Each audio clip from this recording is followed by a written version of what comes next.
obviously, you initially talked about, you want to talk about, you know, those two positions. Yep. And such, but if something else comes up, and, you know, whether it has to do with COVID or, you know, you name it, yeah, if it's an informational thing, sure. As far as taking action, you can't do it. Okay.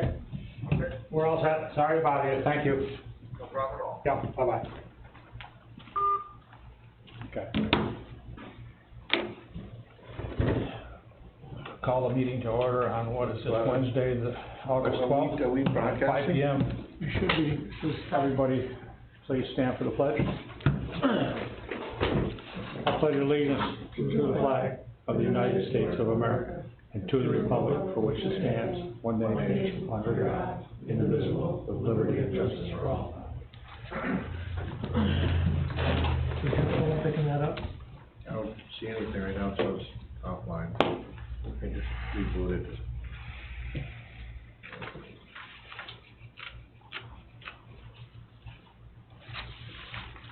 Yep, we're on. Got it? There's such a lag. Yep, we're on. Okay. Okay. So we'll call the work session to order. I guess we'll go through the deal that we're wanting to talk about first, as far as these appointed positions and how we're gonna set this up and what our procedure's gonna be in our plan. A couple of notes I had written down, and we all kinda talked about this a little bit, is a work contract that we're gonna need to put together. And what's the length of the term gonna be?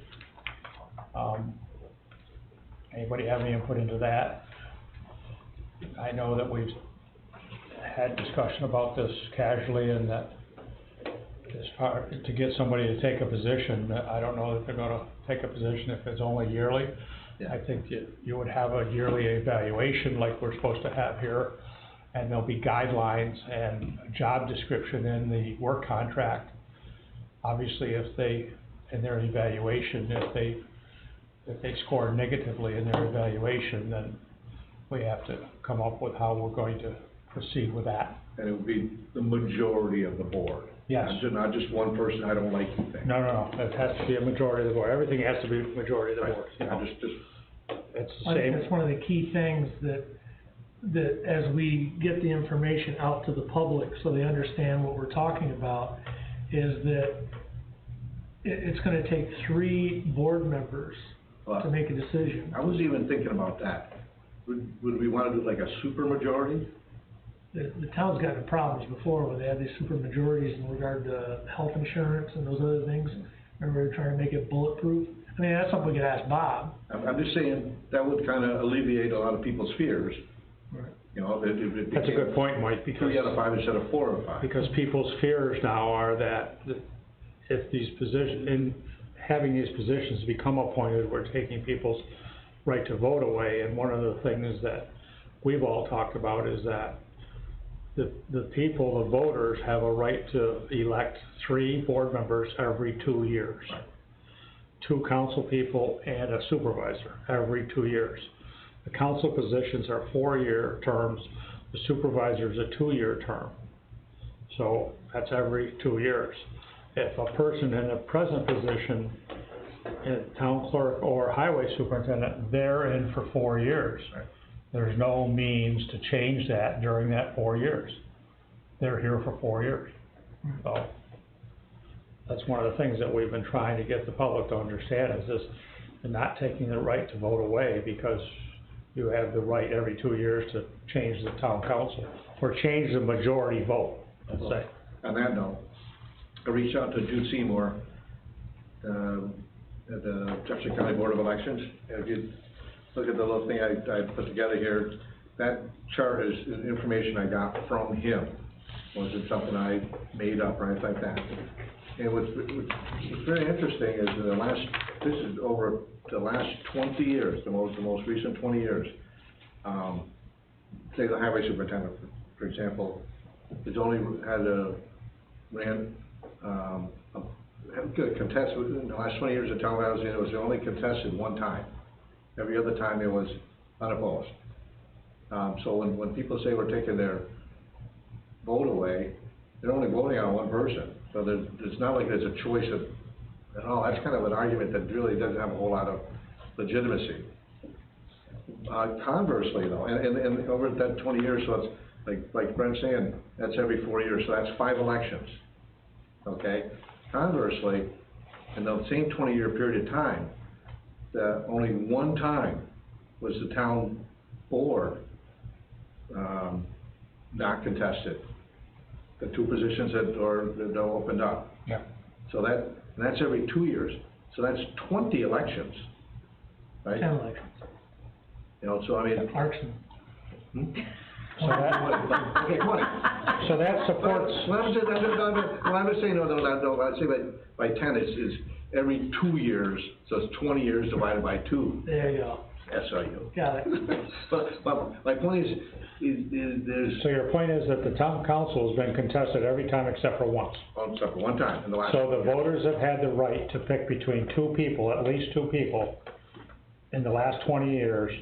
They've had that right Sounds like 9 out of 10. 9 times. More often. Yeah. That is, you know. 9 times out of 10. Right, so if people were saying, we're gonna make the town board appointed, that definitely would be infringing on people's Yep. choice. Yeah. Because there have been choices.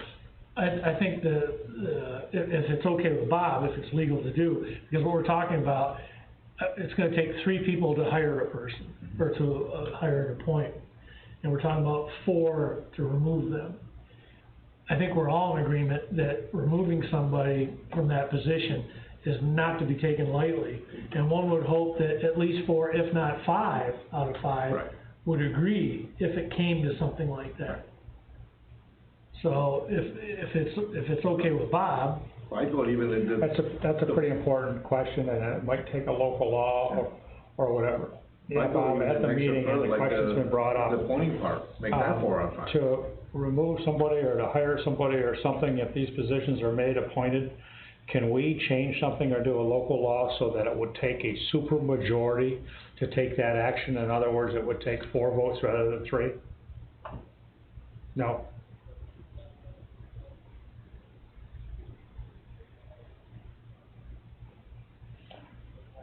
Wait a second here, let me put you on speakerphone. Go ahead. Not without public referendum? Yeah, because, you would, by requiring a supermajority, what you're doing is limiting the power of a member of the board. Okay, so otherwise you can pass something 3-2. Remember, we ran into this whole local law that we challenged, remember? With the health insurance? Right. Yes, sure do remember. Where it said that it couldn't be reversed except by a supermajority. Yep. Okay, and the court agreed with us that involved limiting the power of, that was health, by the way. That involved limiting the power of the sitting member of the board. Yeah. Which you can do under the municipal home rule law, but only if that is subject to mandatory referendum. And that means a public vote? Yes, sir. Okay. Okay, now that answers that question then. Well, it's just like, you know, if you're eliminating a public office, that's one thing on the same list of things that require mandatory referendum. Yep, yep. It's on the same list if I did municipal home rule law section 10 or something like that. Okay, Okay? okay, thanks, Bob. Yeah. Yeah, bye-bye. That answers that question. Well, the only reason I mention things like that is, if we wanna get good candidates, we wanna get somebody that's, you know, isn't, you know, fearful, you know, just 3 people are unhappy with you, boom, you're gone. Well, I think that's where in your job description, you can't just tell them what you want, you have to tell them what are fireable causes. You know, if you repeatedly do not show up for work without just cause, if you do not perform adequately, if you forget to send out the tax bills, you know what I mean? There has to be just cause in everything. It shouldn't be a surprise. Exactly, it shouldn't be a surprise. For the majority of people, they understand their duties and responsibilities of going to work. Most people are very good, but it is remiss for us to assume that everybody is going to be good. Therefore, it needs to be very well documented and written down that, you know, you're expected to work 40 hours a week. You're expected, you know, after the first year, you're gonna have, how much vacation time are we going to give them? You know, here's your pay, here's this. You know, when we're talking about, how long is this person's appointment going to be, or whatever we're calling it, the first person that walks in, more than likely, this is not a common job. Unless we get really lucky and get somebody that's been somewhere else, there's gonna be a huge learning curve. You know, I mean, how long was Jessie a deputy mayor before, or deputy clerk before she became clerk? No, There's a lot to learn. There's a lot of programs, I'm not saying, but, you know, the first 6 months, no matter how great the person is, if they don't have the experience, they might not be great, because they gotta learn. You know? I totally agree with you. That's the other thing too, I was thinking about, recently, we filled a part-time position using Indeed for the first time in the town's history, I'm pretty certain. How many people did we have apply for We had that? 4 in the first 12 hours, and we've had 4 or 5 since then, and we had to shut it off because of Okay. people kept applying for the job, and we were new to Indeed in the process.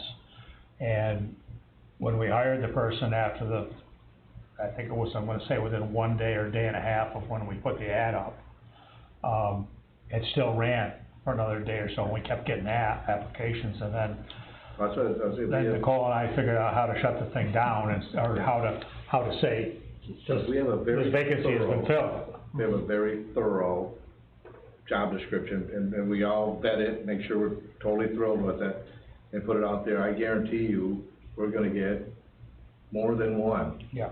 And that's, right now, all we're getting is one. Right. So, Well, get back here. in fact, you know, it's one of those weird things, we actually get more choice as opposed to less choice. Getting back to your question, so now we found out it takes 3 to hire and 3 to fire, so to speak. And as Sandy said, it's critical that we have, that the person taking that job knows exactly what's expected, and any decision going forward on their continued employment will be based on that. So there's no surprises for anybody. This really isn't uncharted territory. I mean, we're trying to run this town like a business, Right. and you've got a business. How do you hire people? When they come in, you tell them what they're supposed to do, and that's it. Right. Which brings me to one more point here, or to the next point, I should say. And that is, and this can be discussed later, but just, what about the requirement or a requirement? Where do these people have to live? Do they have to live in the town of Alexandria? When I was on the village board, the chief of police had to live in the town, in the village, okay? And we were having problems filling the position. We were having problems getting applicants. And we changed that when I was on the board, so that you didn't have to live in the village, just for that reason, for applicants. Right. So, I believe in that, the town clerk book, it says you have to live in the town. Yep, I don't think that's, okay. something that we can change. That might be because it's an elected position at the moment. That's true. Might be what? Might be because it's an elected position. Yeah, yeah. That's what it could be. It could be. I mean, we have an employee of the town barn that lived in St. Lawrence County for years, right? Tom? Yeah, yes, he did. I think, He was elected. I think an ideal situation, no question, is to have that person live in the town of Alexandria. No question, it's the idea. But the problem comes, just like you did with the village, if you make your pool so small, that becomes a problem. Yeah, and as you get into more of a specialized job, that you want experience, you want qualifications, you want expertise, Yeah. you could be limiting the pool. To me, if you had two candidates of equal skill, boy, this is a toss-up, and one lives in the town, that's a deciding factor for me, if they're even. You know, I know back with the village also, it was talked about, as far as the zoning officer is concerned, and they decided, and for years it's been said that it's better to have a zoning officer that's not a town resident, because the zoning officer is writing people up that are town residents or village residents, that they very well may know. And the village at that time, and has since then, felt that the correct zoning enforcement officer is better, that they don't live in the village as far as doing the job duties of enforcement. That's that's different than this highway superintendent or the town clerk job. Well, back it up, like what you first mentioned, let's say the police chief, you know, for years and years and years, it had to be a village resident. And apparently they had sufficient candidates to fill that role until they didn't. Yeah. And then you changed. Yeah. So I think that would be the case here, you know, as long as we got good candidates, until Yeah. we don't, then we change. And I think we'll have to ask Attorney Schley, and you have that book that I think you're right, I believe it says they have to live in a, which might be tied to the fact of what John said, it's Might be tied to the election. election. Yeah. Which brings me to one other thing I'd like to read here, about elected. And this is one of the problems that I think everybody here will agree that we're having. Because these positions are elected positions, they are not considered employees as actual town employees.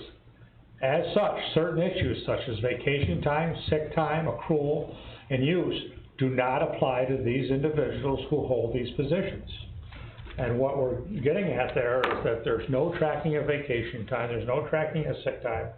When they call in sick for 4 days in a row, they're not required to get a doctor's excuse, as every other town employee is. If you call in sick for more than 2 days, I believe if you call in sick for the third day, you're required to have a doctor's note.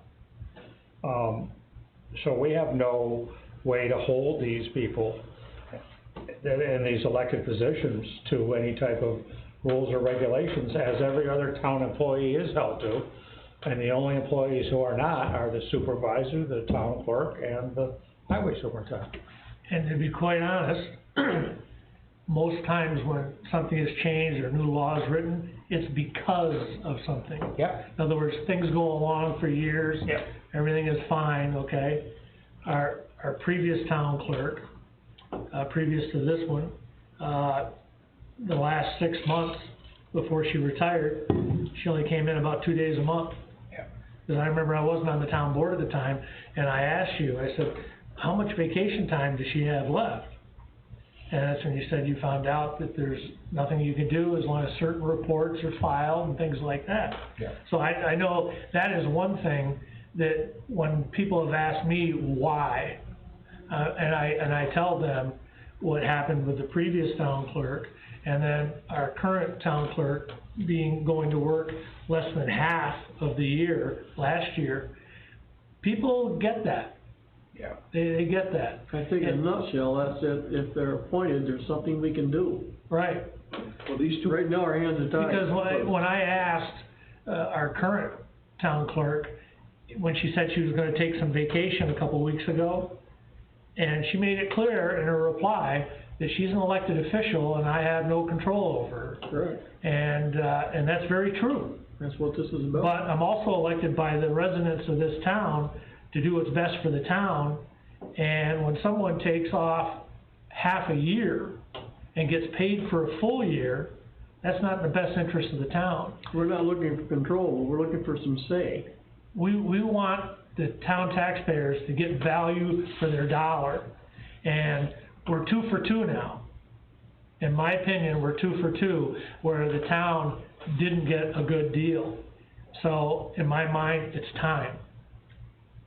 here in the town, we got, as far as elected offices, all of us, town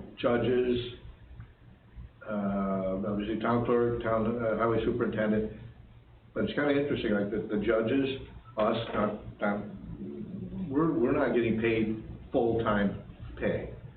Two positions, you know, and probably yours now as well, are full-time.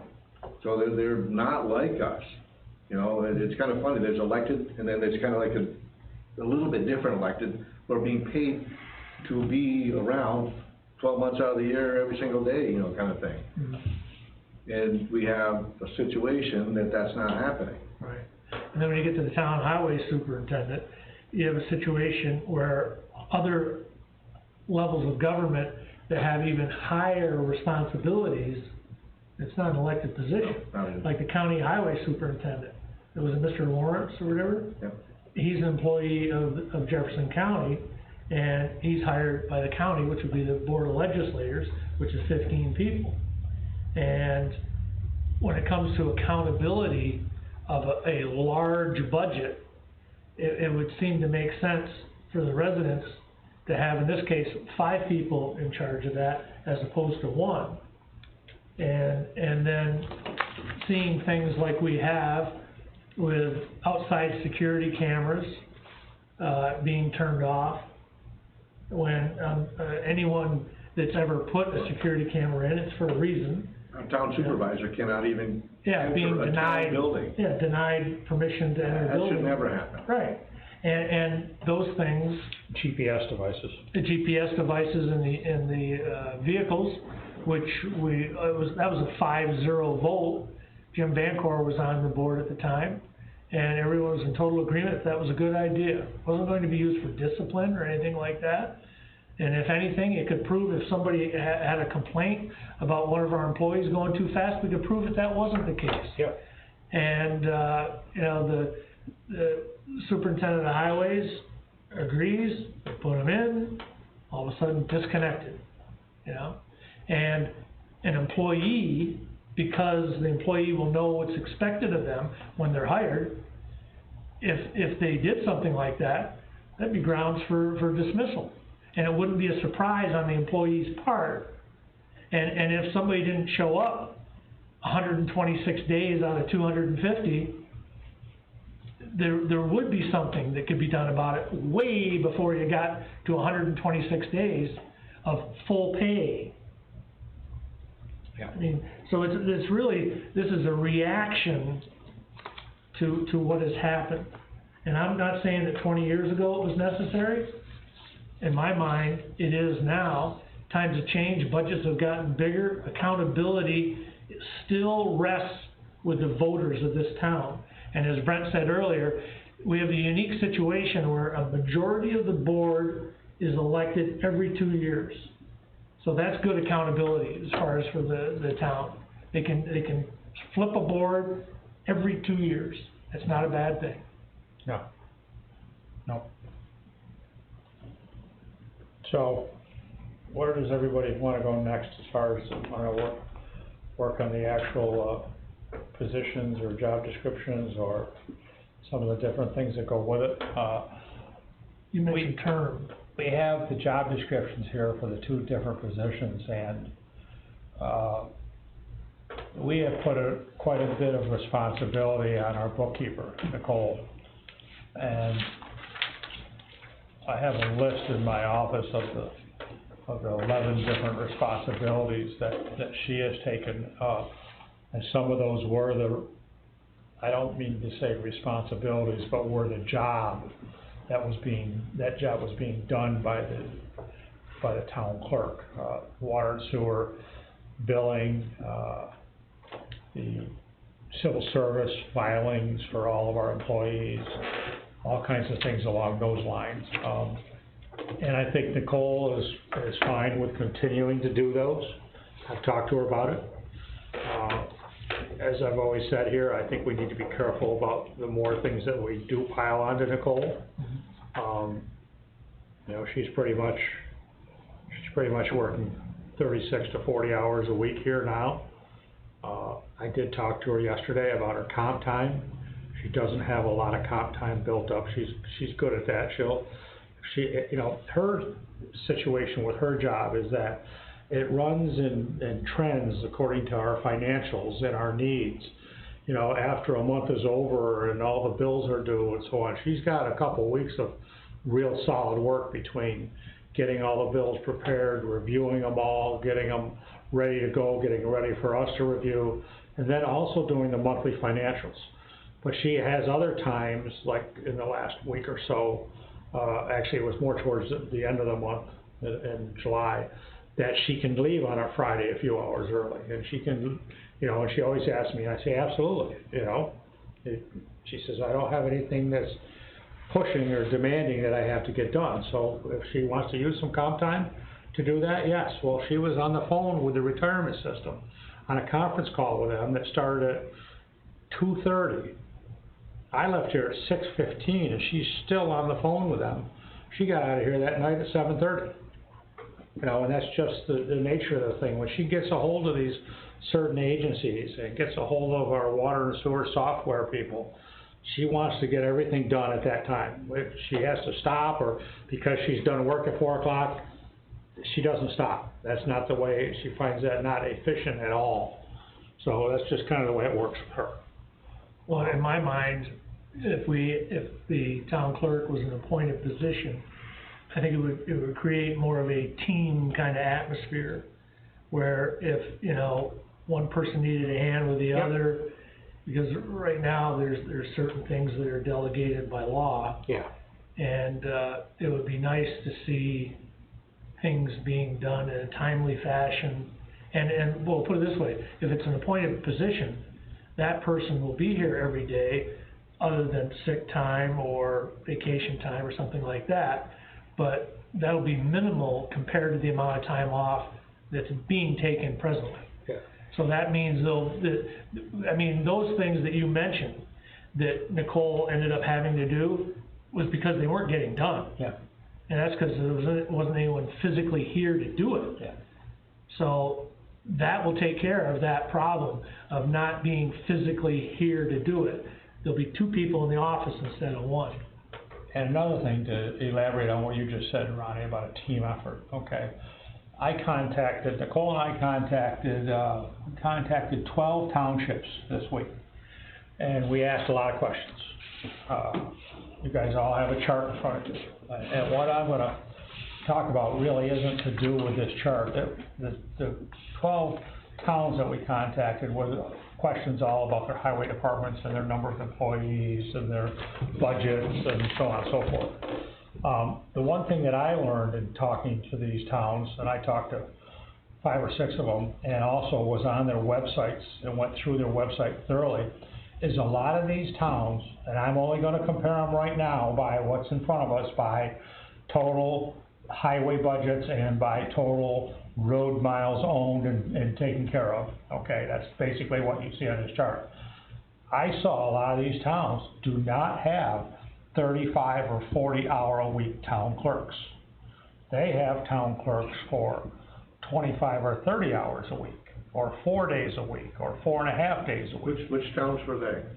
I didn't mark that down, but like I said, from going through and talking to these people and also reading on their websites, and I think that I know that's true with Nicole, because she does Hammond, which is obviously a smaller town, you know. But what I'm getting at here is teamwork, is that if we have a full-time person in there at 40 hours a week, being Nicole, you might only need your town clerk to work 30 hours a week. And Nicole could cover, as she has been doing on the days off that Jesse's asked for, and I've asked Jesse to help Nicole with showing how to do handicap permits and showing how to do things that Nicole can do. I mean, there are certain things that a town clerk has to do that Nicole can't do. But one of the biggest things that I noticed in the last year and a half was fishing licenses and hunting licenses and tax payments. The most important days to fishermen and hunters, and probably to a lot of taxpayers, is the day before the season opens, or the day before the due date, okay? And I saw fishermen, I think there was a deal on the news last summer when the people came from downstate and they drove up and they came here to get their fishing license. And they weren't able to get their fishing license here. And it was, the bass season opens on, what is it, the first or second Saturday, and that Friday, they had showed up here and they weren't able to get the license. But I think it's times like those that are the most important times to, or some of the most important times to cover, to be here. So, and that's, you know, that would be a teamwork issue of, you know, is so-and-so gonna be here? If you're not gonna be here, then we need to have somebody here that can perform that duty. Right. Well, the good thing is, which we asked the current, town clerk, when she started taking these massive amounts of time off, if she would forego, because the office was closed. Yeah. As an example there, the people wanted to get their fishing license and they couldn't get their fishing license. Yeah. If she would forego part of her salary since she wasn't coming in to work, and we could use that to pay for a deputy clerk to be there and do the cover when she wasn't there. Yeah. And, because I have heard and I've seen written where she offered to do that, but that is not the case. We're the ones that brought it up, Yeah. and it was rejected. Yeah. We can't do it anyway, can we? What's that? Legally, that can't happen, I don't think, right? We checked that out. Well, we never had a chance to find out I because the think- answer was no, so there was no point going Okay. any further, but, what I'm getting at is, if you're an appointed employee and you don't come in, by definition, we've got the money to pay somebody else. Yeah. Because if you're using your sick time, or if you run out of your accruals, then you don't get paid for that day, which is only fair, no work, no pay. And we can use that money to have somebody else in there, so the town isn't paying twice to get the one job done. Now, one of the things, Sandy, maybe you read this in that book that I gave you, the town clerk book, is pretty clear, that about the deputy clerk works in the absence of the town clerk. So my interpretation of that is, it's not meant for the deputy clerk and the town clerk to be here at the same time. Right. And I watched the situation here in the last few years, and I mean, I think the town clerk gave the deputy clerk different job duties. I mean, Cheryl was doing a lot of the water and sewer stuff, and she had to learn, both Cheryl and Nicole had to learn how to do that, because it got to whatever it was last year, it was June or July, those bills had to go out, and I think you all remember, we waited 7 or 8 days for those bills to go out, and nothing happened. So that's when we took it into our own hands, and we got the girls trained. The people from the software company were extremely helpful and spent hours on the phone with the girls, and got them trained, and we got the bills out. Well, you think about it, when the previous town clerk, from the 1st of January, and she retired, I think it was almost the very end of June. Yeah. So that was a 6-month period, first half of the year, we'll call it. And the town board asked our current town clerk if she needed help. Yeah. Because she's all by herself, and she said no. Yeah. And to her credit, she did the job. She handled it very So, well. so in my mind, she proved that you only need one person in the office from the 1st of January to the end of June. Now, in 2019, from about the 1st of July to the end of December, the opposite happened. Yeah. She was no longer here for almost that entire time, and our deputy clerk did a very good job in a tough situation. So if you look at it, between the two instances, it's been proven that one person can run that office for the whole year. And then, which gets back to the deputy clerk, when they say the deputy clerk is to be here in the absence of the town clerk. That's been proven. Yeah. So to have two people here doesn't sound like it's very efficient for the town taxpayers. And especially the way we have it now with Nicole, the bookkeeper, doing a bunch of the jobs that she's doing, that the deputy clerk or the town clerk doesn't need to do. So, Nicole likes her job, she likes it here, and she wants to stay here, she wants to keep taking care of her responsibilities that she has. I think everybody's pretty happy with the job that she's done. So she is sort of appointed, right? She's appointed. Doesn't have any 2-year term or 1-year term. As long as she does her job, she's here. Yeah. But getting back to that was one of the questions you had when we started the whole conversation, is to attract a qualified candidate, how long should the term be? And personally, I think anybody appointed would have a probationary period, which would be spelled out in the terms of their employment. But it would seem like 2 years, at least. Those were my thoughts, 2 years. Yeah, that's probably not unreasonable. Those were my first thoughts, 2 years. I mean, in an ideal situation, that person would be around for a long time. Yeah, I like, and maybe this isn't where John was going.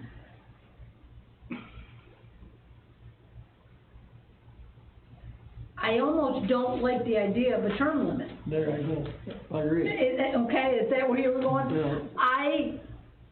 Like I think said, we're like a business. there should be a probationary period of time where they can learn, you know, and that probationary period of time may be a year, cause you gotta go through a whole tax season, and you've gotta learn how to reconcile with the county, and there's a lot of learning in that first year because of the diversity of the position. So the first year, you're on probation because you're learning. It's not because we think you're gonna be bad, but because you're learning. And, you know, after the first year, you know, you get a evaluation, and, you know, you've done well here and here, you know, you've been sick a little bit too much, or you had to leave too much because you didn't have proper daycare for your kid, and you're constantly getting called out, or, you know, whatever. You know, you're not proactive in being a team player, or you've done a great job, and we wanna keep you. To me, if I were applying for a job and I knew that every 2 years I had to reapply because they were gonna bring somebody else in against me, or they were gonna open it up to others, because what happens in 2 years?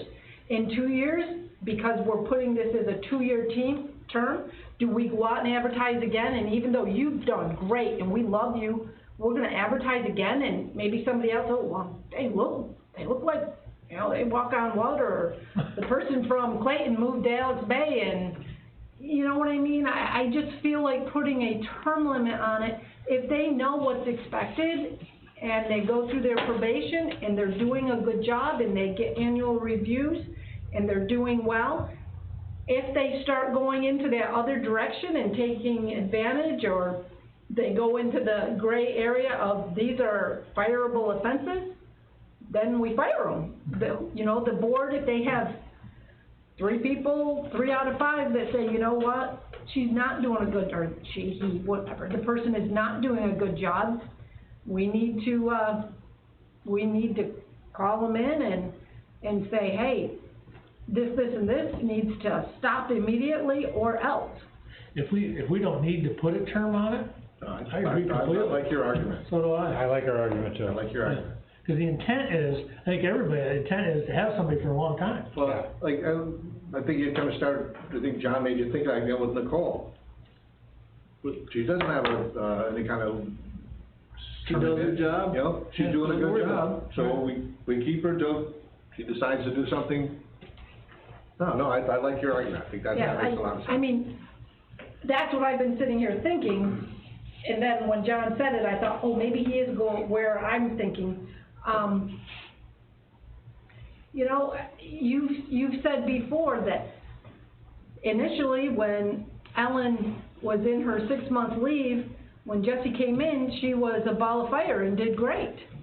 You know, I'm not opposed with, when this is all said and done, if Jessie applies for the job, she knows the job, and we can say, yeah, you know, you are the best candidate, but here's the new rules. We're gonna let the past be the past, and here's the new rules, and so long as you show up and you're only gonna have 2 weeks leave or whatever it's decided upon. The other thing that's driving me crazy,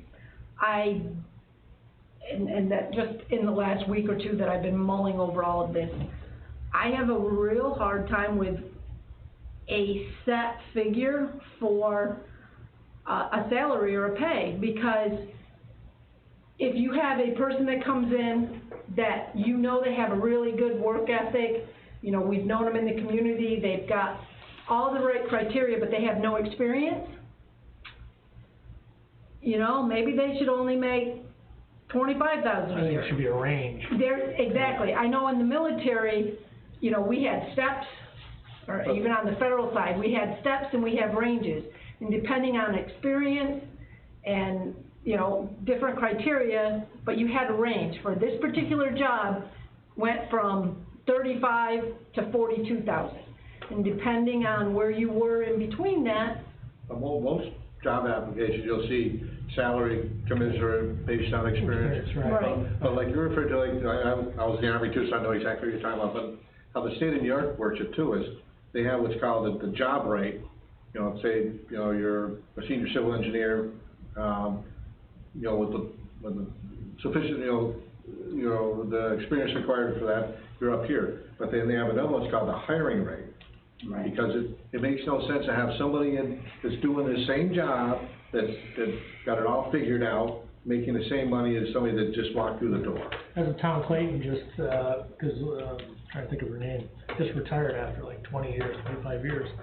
And so they told the town board ahead of time, and so they changed the budgeted line item, because to bring somebody in at the same, somebody brand new that doesn't know the job at all, at the same pay level, somebody that's been there 25 years, didn't make a lot of sense. So when you do that range commensurate with experience, because you might have somebody that does have all the experience, and then you could go to the higher part. Running it like a business. Yeah. That's the same thing that happened in the town of Alexandria when we went from a town clerk that was here for 36 years and got raises and raises. I'm not saying they were excessive raises, I'm just saying 36 years is a lot of raises. We, in our budget every year, decide on whether we're giving raises or if we're not giving raises, and if we're giving them, what the percentage raise is or what the dollar amount raise is. So there is a possible raise every year. I mean, I'm gonna say in the 7 or 8 years that I've been here, I think there was probably 2 years, maybe 3 years at the most, that there was no raise, and other years it's been between 1% and 2%, I believe. But so that's our situation with our town clerk that happened, and that town clerk was here for 36 years. The past boards that ran this town were in the belief of giving people stipends when they started working on other departments or doing things for the rink or doing things for the dump or different things like that. We had a different philosophy when we decided on those figures, and we started, you know, the deputy clerk who became the clerk, you know, started quite a bit differently, quite a bit below the clerk who had been here for 36 years. And I think that's understandable. And if you go to the highway superintendent, the exact same thing happened with the highway superintendent when it went from David Bain, who was here for, I believe, 20 plus years, and it went to Jerry Durant. And it was the same deal there. We brought that level down. And I think we pretty much did the same thing with Mike Tibbles. He's talked to me numerous times about what Jerry got paid versus what he gets paid, you know. And one of the things that I always bring up is when I look at people's pay, you know, I mean, you have stipends, you have the health insurance issue, you have all these different things that go into play here. But just to give you a little history, that's what's happened when the David Bain era ended, and then we went to a new highway superintendent, the same thing with Ellen Beck. So it sounds like we're talking about no term and a range. Yep. As far as dollars and cents. Yep. That makes sense. I agree with that. Yeah. I think the no term I like thing that. is a big thing, That's a really good and idea. I think it's very important, and I think that's a great idea. I think one of the most important, for these people that are full-time, you need consistency,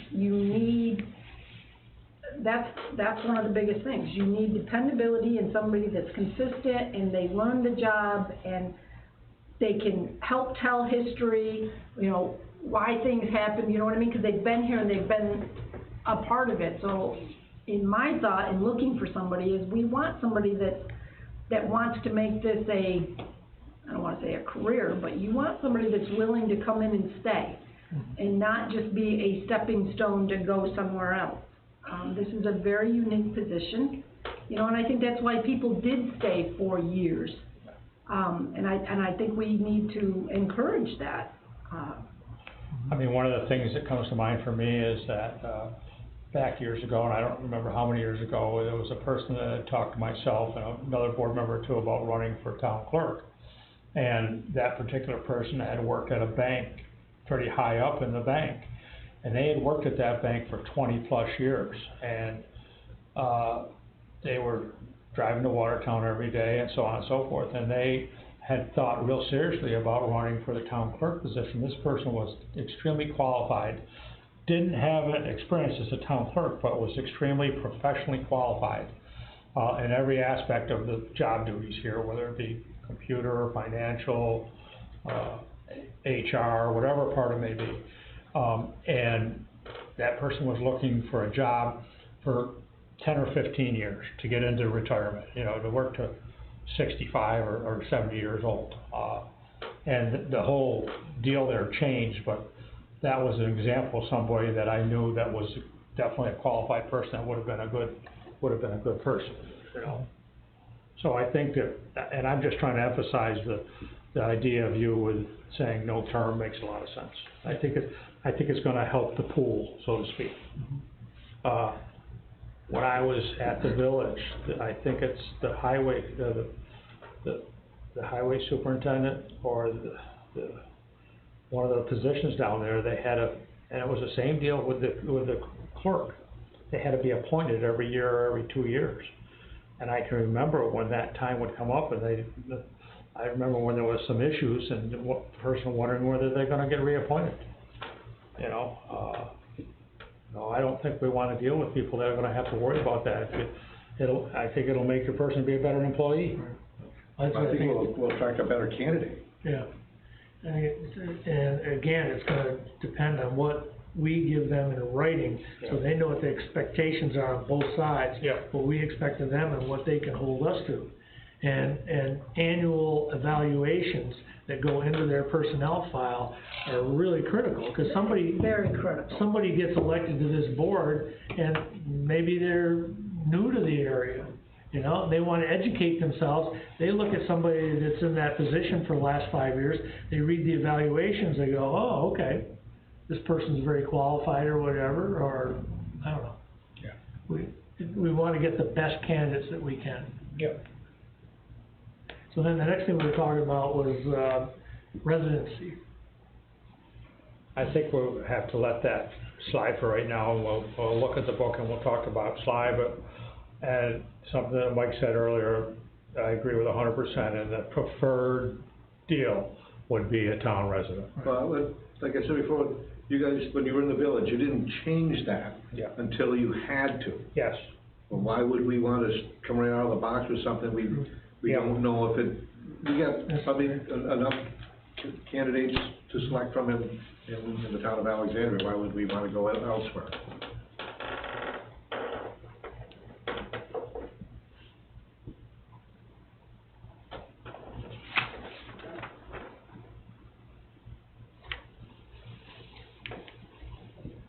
So we're gonna get into specifics as far as pay range? I'd say we could get into pay range a little bit, but I think we need to be very general. As far as putting black and white figures down, I don't know how everybody feels about that. I'm not savvy enough yet with the budget to be able to do that. I mean, I don't, and I think you made a comment about the state system, I mean, if, We have talking about the hiring rate and the job rate, yeah. I mean, I don't know if there's anything there, or, because to me, it sounds like the clerk and the highway superintendent, it went off of town budgets, so it doesn't really sound like the state intervened at all in that respect, but I don't know, like I say, I'm not savvy in the state system at all. How about we just talk in generalities, like, and I guess when I'm talking about concept, say the highway superintendent, okay? In my mind, the highway superintendent should make more than whatever his highest paid employee does. He shouldn't be making less than, Yep. okay? Yep. And there'd be a range, so in my mind, again, this is just in generalities, there should be a floor that should not be below what. There's an issue there that's gonna confuse it, and I'll tell you what it is. And there's there's an issue with the town clerk's job that is gonna confuse it. And it's as far as actually putting numbers there. And starting with the highway superintendent, the issue there is, it should be figured, just be figured at 40 hours a week and not have overtime? Because our guys have got, $5,000 to $7,000 of overtime. This I'm is just saying salary. that off the top of my head. This is a salary job. I'm just saying, this is a salary job, Is not it? an hourly job. That's what that's some of the things I'm not saying it shouldn't be, but I'm saying it needs to be decided whether it is or not. But let's go back. Are we talking about a working? I was just gonna say, let's go there first. Okay, I was gonna say, I Okay, think well, we need to get if you're into gonna- more hours, on the clerk side hours, but on the other side, is this person gonna be a working supervisor, just a supervisor, and that I think If you're will, gonna do your job description like that, then I would agree with the hourly, but on the flip side though, like the school superintendent, yeah. I bet she works more than 40 hours a week. Oh, yeah, And it's a salary. I know, but at the same time, the state of New York has definitions on who can be, on salary and who can't be on salary, okay? And I was under the impression, because I think Hammond's talking about doing the same thing, is the head person here would actually, from time to time, would be a worker Okay, also. well, what you're modifying is the job description. Yes, Yep. and what I'm And saying once you is, go into that world, then it probably is more. right, in the state of New York, you're not allowed to be on salary. If Right.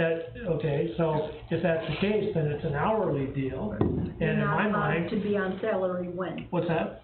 Finish what you started If to you're- say, you're not allowed to be on salary when? If you're, I'm thinking like say in the kitchen, if you're part of production, okay? If you're, salary is supposed to be supervisory.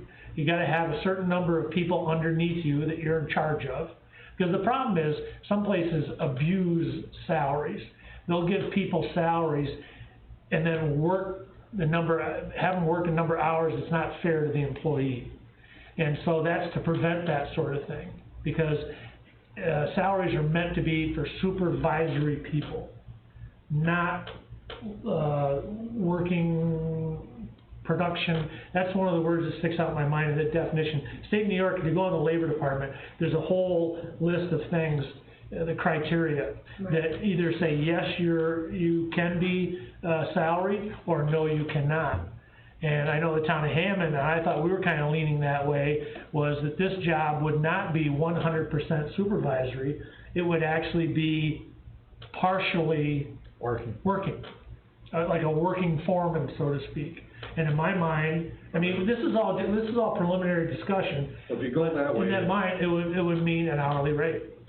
If you go that way, then it counts hourly. If you don't, then it's salary. Right. Well, here's the other way to look at it too, to the advantage of the taxpayers, and that is if you make this position a working position, you actually can eliminate a half or a whole employee. Oh, yeah, that's to save money. And that's Right. one of the thoughts here, that's one of my thoughts here, because one of the things that we always come to is for what I like to say is a 4-month season a year that tends to get extended to 6-month season of the winter. And 2 people on a plow truck, and we went to 2 plow trucks that are only 1 person, but we have 4 plow trucks that are 2 people. And if one of those 2 people in that plow truck, or the single man in the smaller trucks, could be this person in a supervisory position, you can eliminate. Like your new charter, they have 2 to 3 part-timers. Yep. This guy would, or man or woman, Right. would be, those 2 would be them. And I would think, because what we're talking, with that idea, you've got the workers and then you've got the working foreman, there's gonna be a difference in their pay rate. And in order to make it fair, the number of hours of overtime that they're all eligible for should also be equal, so that as it goes up, we need to maintain the difference between Yes. the working foreman, and that would be up to it would be up to them. They would have the right to say no to it. Right, Because otherwise, if they're not eligible for overtime, then they might be the lowest paid person in the department. And if they're okay with that because they'd rather not have the you know, I'd rather have the time at home, I mean, but again, this all goes into what we've gotta put in paper. What's expected, how many hours expected? So this guy'd have to get, if he's gonna get paid by the hour, should get more per hour than the workers over there. Yes. Yep. Yeah, That's the way it works in the construction. right, Is, The supervisor makes more is than the highway superintendent part of the union? no, He's not, No. so would this person now become part of the union? That's a really good question. yeah, that'd be a Bob Slack question, yeah. I don't think so, because they'd be considered partially management, I'm just thinking about, like, say, with the, county highway superintendent. I don't believe that he is union, Well, we have a water and sewer but superintendent, he may also not be a working sort of foreman either. but he's management. Right, so that management, that's black and white, that's, Yeah. so that, this would be. I'm a saying, good- in our, we have a water superintendent and a sewer superintendent, neither one of those are in the union. Right. It'd be Anyway, under it's the a good, same it's a good idea. question. But no, yeah, definitely do. I'm sure, Which brings up a whole nother point here, one of the things that I see about having an appointed highway superintendent, and that is that with the previous highway superintendent, he was fine with having the water superintendent and the sewer superintendent plow snow. Right, And they did that for, whether it be 3 hours a day or 6 hours a day, depending on the snow. And that offset their wages in the water department and the sewer department. If something happened that they had to go, they're all set up with phone systems and alert systems that come to their phones. So if they have to go, they can go. And it saved the town a lot of money, the water and sewer tremendous amount of money. districts, it And- was advantageous to them. And I don't know about the rest of the board here, but we're gonna get into budget sessions here pretty soon. And one of the things that I'm gonna propose in a budget session is that these guys do plow snow like they used to with the previous highway superintendent. Cause the system worked excellent and saved us hiring additional workers. and provided relief to the water and sewer, Yes. It only makes sense. yeah. We Totally shouldn't made, discuss that makes sense. totally made sense. Yeah. Yeah. Yeah. And then you also had somebody that knows They all the had- equipment, yeah. in case somebody gets sick, or Yeah. the regular guys get sick, they can step right into it because they've done it. And our water and sewer guys now are back and forth, right? So in other words, if the water guy's out plowing snow and something goes around the water, the sewer guy could step in for a while too. Yeah. Yeah. I mean, we've got them now, they work together well. Yeah, yeah.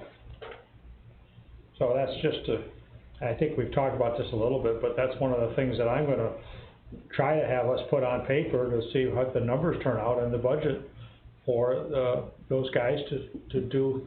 I mean, they help us out tremendously in all these other areas in the summer months and the spring and the fall.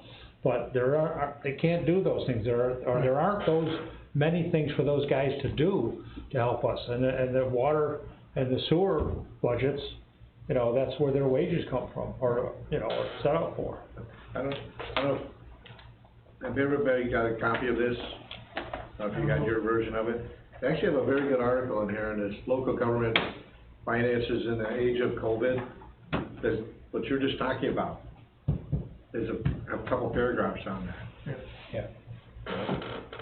You know, we keep talking about doing more with less, you know, and Yep. it's kind of a cliche, but makes a lot of sense. And not only that, but with the times that we're in now with the pandemic, I think it's gonna be more important to do more with less. And the thing is, it's like economies of scale. You have to have a licensed sewer operator. Now, if we had a huge sewer department, and he had 100 people underneath him, he's gonna be busy all the time. But by nature of the beast, it's a small sewer district, there's gonna be times when he'll be able to do something else, and that, the ability to do that was taken away. Yeah. And who suffers? Town taxpayers. Yeah, But you already gave the example about the town clerk, right, you know?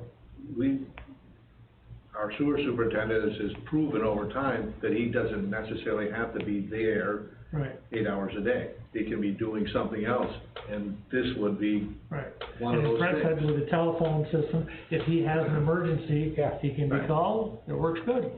I mean, Mike, you remember back a few years back when we were we were fighting this deal about a closed shop. It's a closed shop over there, nobody else could come in the barn. Well, we went to the union, we went to everywhere we had to go, and we found out it is not a closed shop, and we can have other people Well, the work way in the that barn. contract is written, We can have other people go to that barn and get in a truck that's owned by the town of Alexandria and plow snow. Yeah, well, the way the contract is written, it does allow for temporary employees Yes. that are not union members. Yep. So they're only temporary, they're not full-time. So let me ask if I understand, is there a consensus on the highway, this would be a working supervisory position? That's my feeling. That Yeah, that was absolutely. all well. Okay. I had asked Brent if we could get these numbers, and. It's still not complete though, Sandy. Yeah, I know, but it gives an idea, cause and the reason I had asked for them was a good friend of mine who used to be a superintendent of Wayne County. When he had seen how many full-time highway people we had, he was like, wow, you guys have got a huge highway department. And cause when I first came on the board, I was picking his brains about the dump, about, the landfill, about the highway, just all kinds of questions. And he said, you have a huge highway department, and I said, well, let's compare road mileages. How many road mileages do you guys have? And that's where I asked for that. And on here, you broke it down into 2 columns, town roads and county road miles, and then the total miles for us. Now, last year, I remember hearing in different meetings or in passing that we did not plow county No, roads, so we didn't make money on. No, we plow county roads. What was it, sure. state roads State that I'm roads. referring to? There was a state, what's called a municipal snow and ice contract. Okay, And we had the town had a snow and ice contract to do Route 26. but they didn't do it last year. No, well, our highway superintendent did not want to do it, so he dropped us out. Yeah, but that was state, so what Sandy's getting at, Okay, so that it doesn't wasn't- affect these Well, county. well, Right, and what- yeah, but that's the- what I was getting at, I was just trying to The say. difference between, just to kind of make it even more clear, like, the town mileage, okay, the town plows it, we mow the sides of the road, we do all kinds of stuff. Complete Okay. maintenance. Right, the county, we plow it, we mow the sides of their roads, we do all kinds of stuff, we don't do major work on it. Okay, State, there was just plowing and nothing else, and now we don't do anything, so that's kind of how Okay. these 3 categories are broken I mean, out. I wanna say that the town of Alexandria had plowed and sanded, or sanded/salted the state roads for the last 25 years.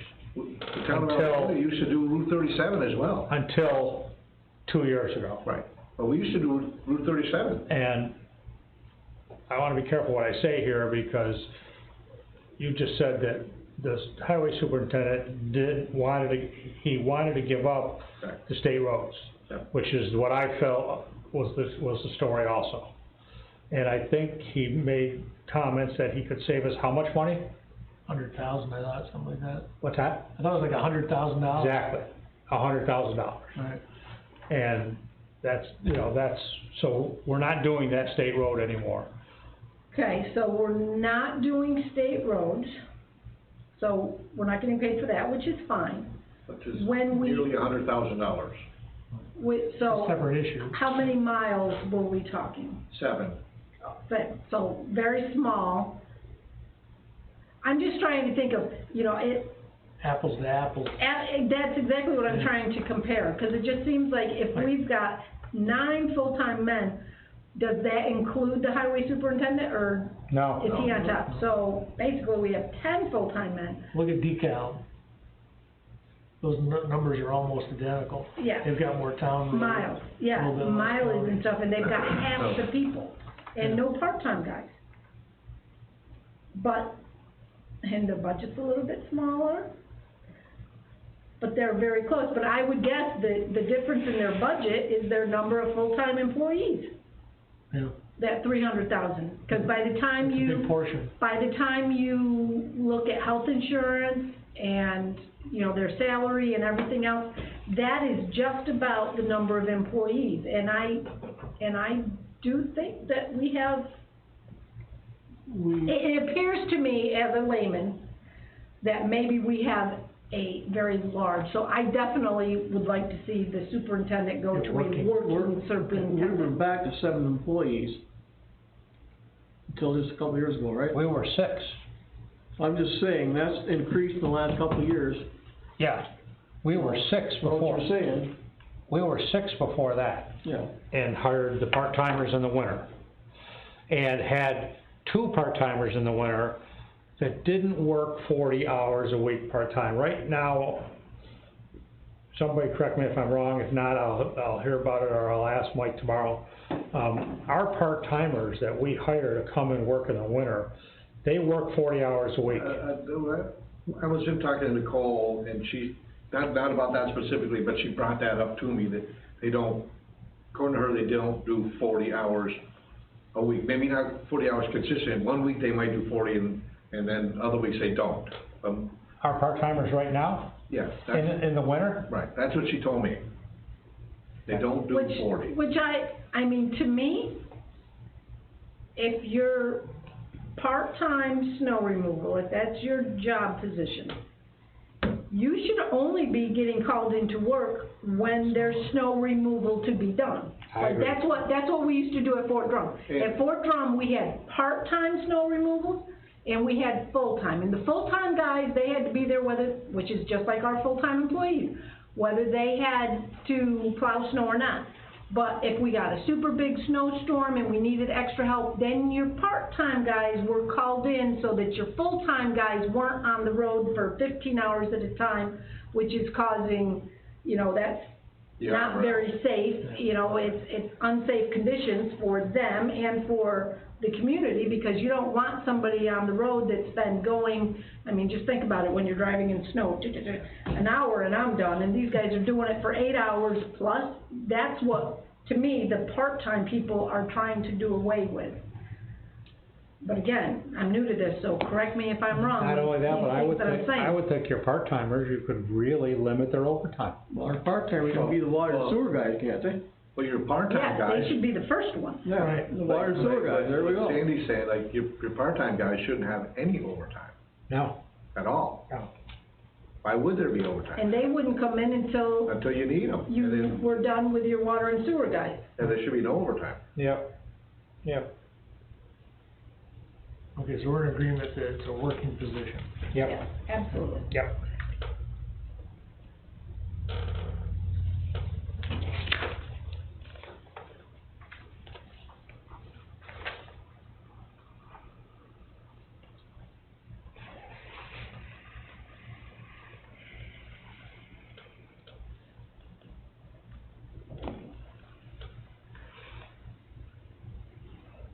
What are we gonna do about, what are we gonna do about the election day situation and knowing about the results of the election on the day of the election, on the end of the day of the election?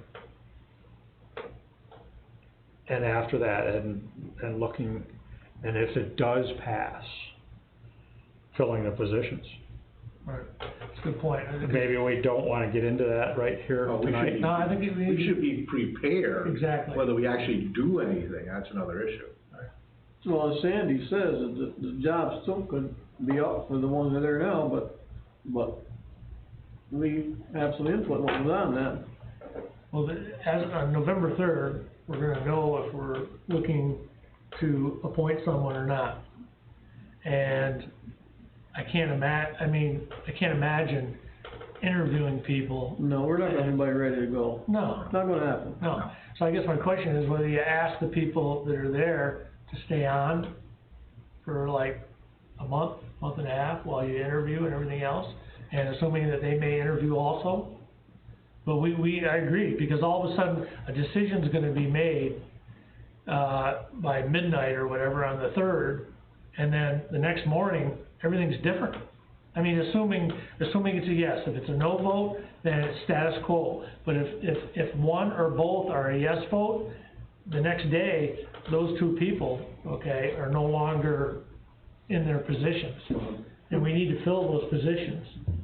Yes On or an no, interim basis. they become a candidate for that position. If they, Potential, if they're so interested. Yeah. Nothing would change except for the fact now the board has input in what they're doing. Right, but I mean, it's something that needs to be talked about. But all the Say you job should be here to work description, steps to tomorrow. take, we should have that ready to go. We may not have the people selected for the, well, we aren't, we can't Not have gonna the people happen. selected at all. Well, the other thing's gonna be if they choose not to wanna come in, you know, if they say, hey, you know, I've had enough, you know, the vote was, the people want this position to be appointed, and they say, I've had enough, and see you later. And we just have to be ready for that, because it's a Tuesday, it's not a Friday where we got the weekend to think about it. Bad time of the year too. Yeah.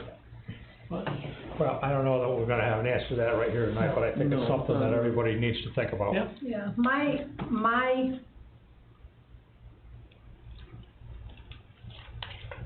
gut feeling, or what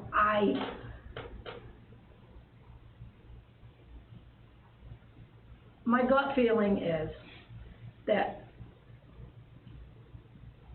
as employers, as time of year and so on and so forth, the people that are there, no matter what the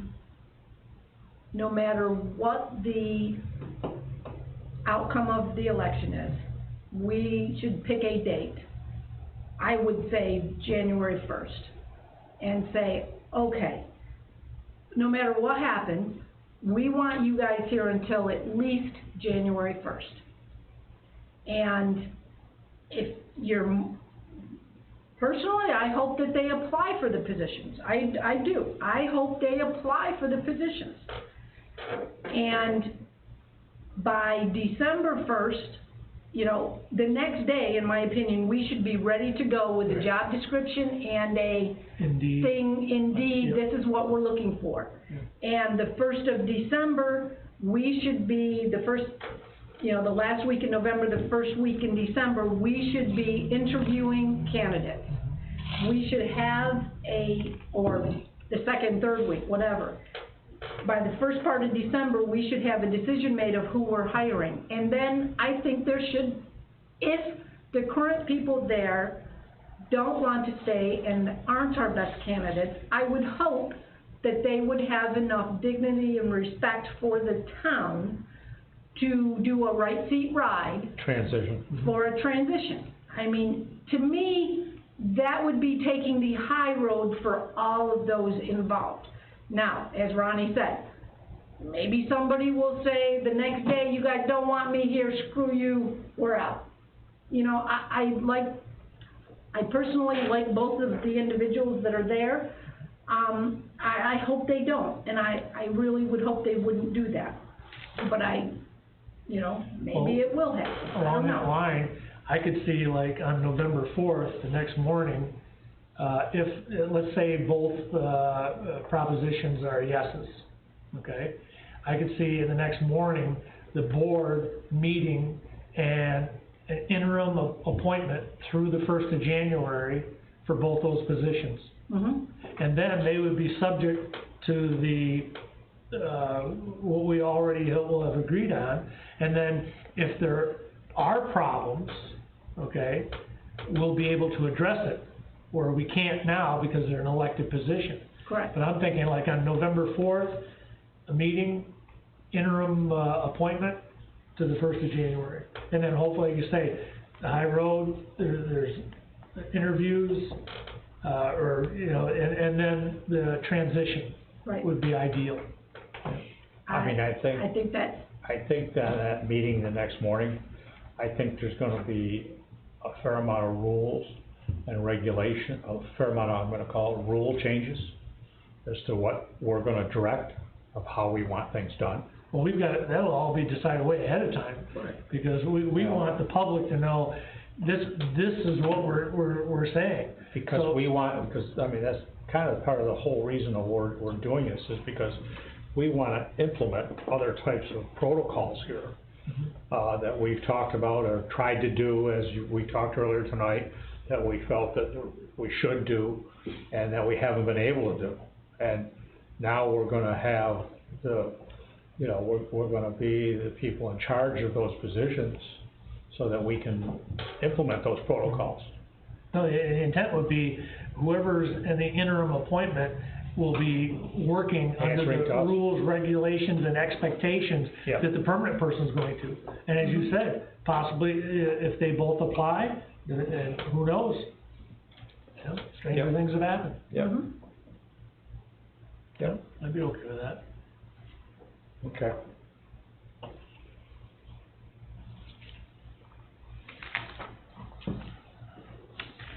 Anybody, feel free to jump in and talk about what part of this you wanna talk about next. The actual physical job, description. You can see we got pages and pages of things in front of us that are generic, to the positions. Right, but this is the existing elected, correct? Like I'm looking at job description for highway superintendent. This is not the town of Alexandria's existing Right, job description. no, but I'm just saying, this is a generic, Boilerplate. but elected, not appointed. Cause I just noticed number 2 is term of office 2 years. Yeah, yep. Yep, And then like here, highway superintendent must appoint a deputy highway superintendent within 5 days of being sworn in. yeah, that's what, yep, That would be something the town board, well, put it this way, what I would do, I would talk to whoever we appoint as highway superintendent, get his input, because whoever the deputy is, he's gotta be able to work very closely with.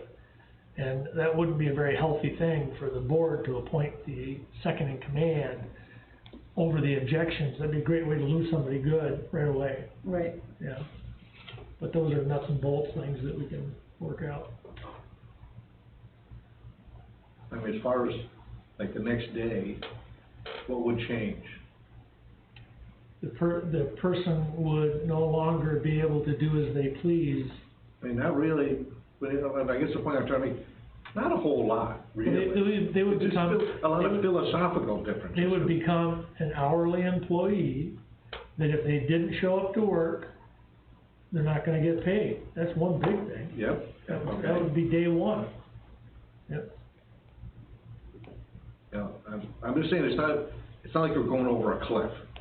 It's not the end of the world. No. It's really just a little philosophical, change. Instead of this, we're doing this. Well, we've been kinda talking about that. There's certain things that have pushed us, okay, Right. we're not doing this because, it's like, well, boy, we need something to do. Why don't we do this? We're doing it because we think it's what's best for the town.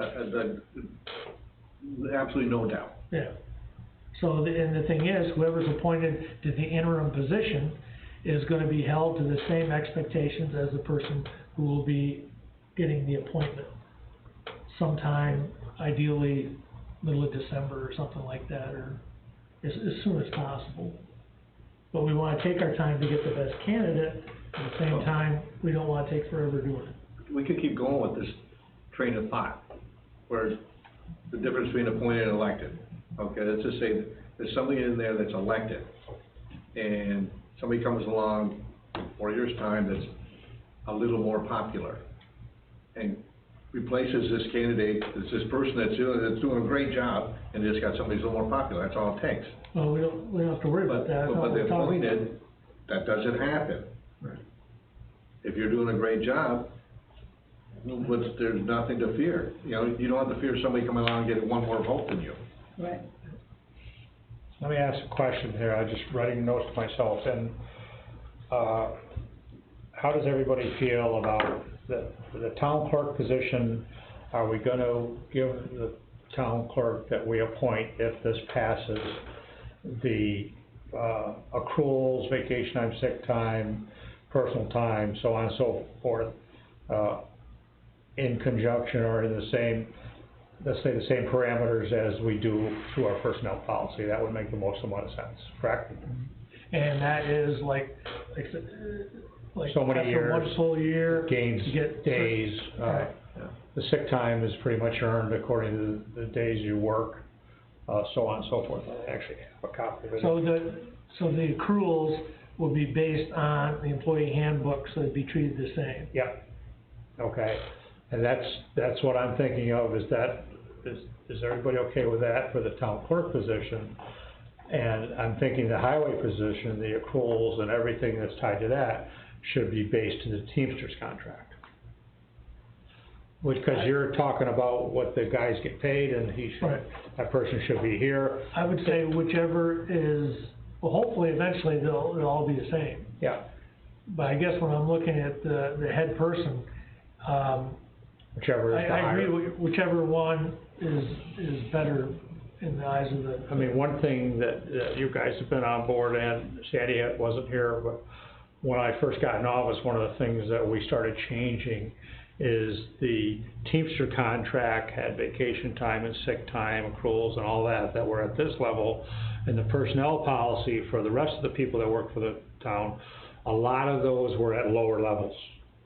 And one of the things that we did here is we brought our non-union workers to the same level as our union workers, because we had a lot of complaints, and when we listened to those complaints, and we didn't feel it was fair for there to be these different levels. So we brought them to the same levels. So with that in mind, okay, that means our non-union members are being treated the same way as the union members. And I can't say that they are completely across the board. I don't know what's going on with, I have to review it as far as, we did it with uniform allowances, we did it with vacation time, we did it with carryover I time. thought it was all I'm not sure what we did with, equal. what is the death of the family, Well, that, Bereavement. bereavement, yeah, and all that. I'm not, would have to take a look at that, but our general idea of what we've been trying to do here for a couple of years is have these things be the same. So with that in mind, we can reference the employee handbook, and in effect, it'll be the same as if with the union. I think I'd be more comfortable with a management person referencing in his job description the employee handbook, as opposed to referencing the union contract. I agree. yeah, you can't. I agree. Usually, that's a whole, there's a contract involved, and, Yeah. But the good thing is, the intent of the board is to treat all the employees the same way. right. Yeah, okay, I just wanted to, I'm writing a list that here are things that we are completing and agreeing on, and we've had 6 or 7 very important things that I think that we've definitely got a good start on this. We can keep going.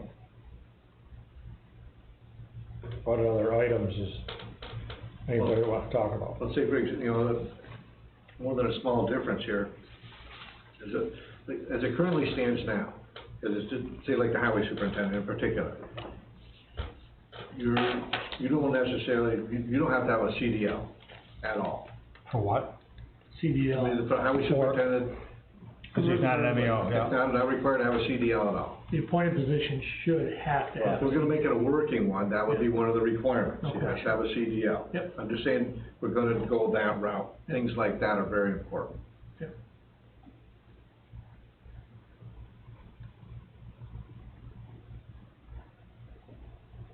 That's why, one of the, the elected appointed kind of a thing, we could get somebody over there that can't, so you can't say, geez, I wish you could jump in a truck and plow. Well, you can't do that. There you go, CDL. Right. Any other licensing or permitting or anything else that you could think of? Now, One other thing that I think of that Jamie does, and I think Mike or one of his guys has gotten into it, is the, what do you call this deal, John, when you Well, if you have call? an A license, a CDL-A, you Yeah, can. CDL. Well, I don't think I would go, that's you can pull That's tractor a trailer. tractor trailer, The thing that I'm thinking of is, hazmat, stuff like no, that. the dig program, the dig program. Laptop, I think. When you're gonna dig something up and you have to call, Dig safe, yeah, there's no license involved in that. I thought there was a qualification in a class. To be able to call? I think it's just a Yes. phone call. You have, whatever you dig, you have to call. Yeah, Yeah, but Right, there's no. and then somebody else there's comes no from the license. state, that's why they're marking all these telephone poles that they're replacing. Anybody can They call. put Yeah. Dig Safe New York or Yeah. something like that. Right, but there are representatives from the town of Alexandria that are responsible. Well, we When just- somebody applies for one of those permits, Yeah.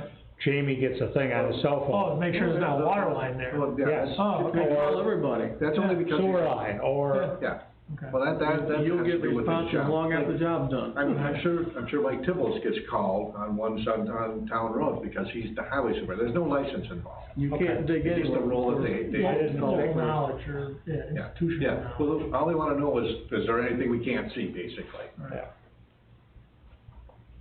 Yeah, CBL would be a requirement. Right, Yeah. well, that's the difference, if we're gonna go this far, then we want him to be a working foreman, him or her, to be a working foreman. They gotta be able to do everything an MEO can do. Right. Well, if they're gonna be in charge of guys driving trucks, they should have a license to Right, drive that truck, yeah. just to keep. I bet you things Jimmy nice. Lawrence doesn't have a CDL, Who? the head of the county highway highway Yeah, department. I think it'd be a But nice he's requirement. strictly management, we're not doing that. And the thing, yeah, because our scale is so small, I was just gonna say, that, he's got a couple hundred men. yeah, Yeah, well, no, I'm just saying that we're not gonna have a management position, we're gonna have a This working is- foreman. This is not a clipboard position, Right. yeah. I mean, I've spoken a fair amount with, two of the people on the board at the town of Hammond, that are working on this. And, they have a highway superintendent who is retiring, and he understands what they wanna do. And he's trying to help them with that process. And what he's trying to help them with is he has outlined what the paperwork is involved in the job. And from what he has outlined to them, they could very easily have a working foreman, a working highway superintendent.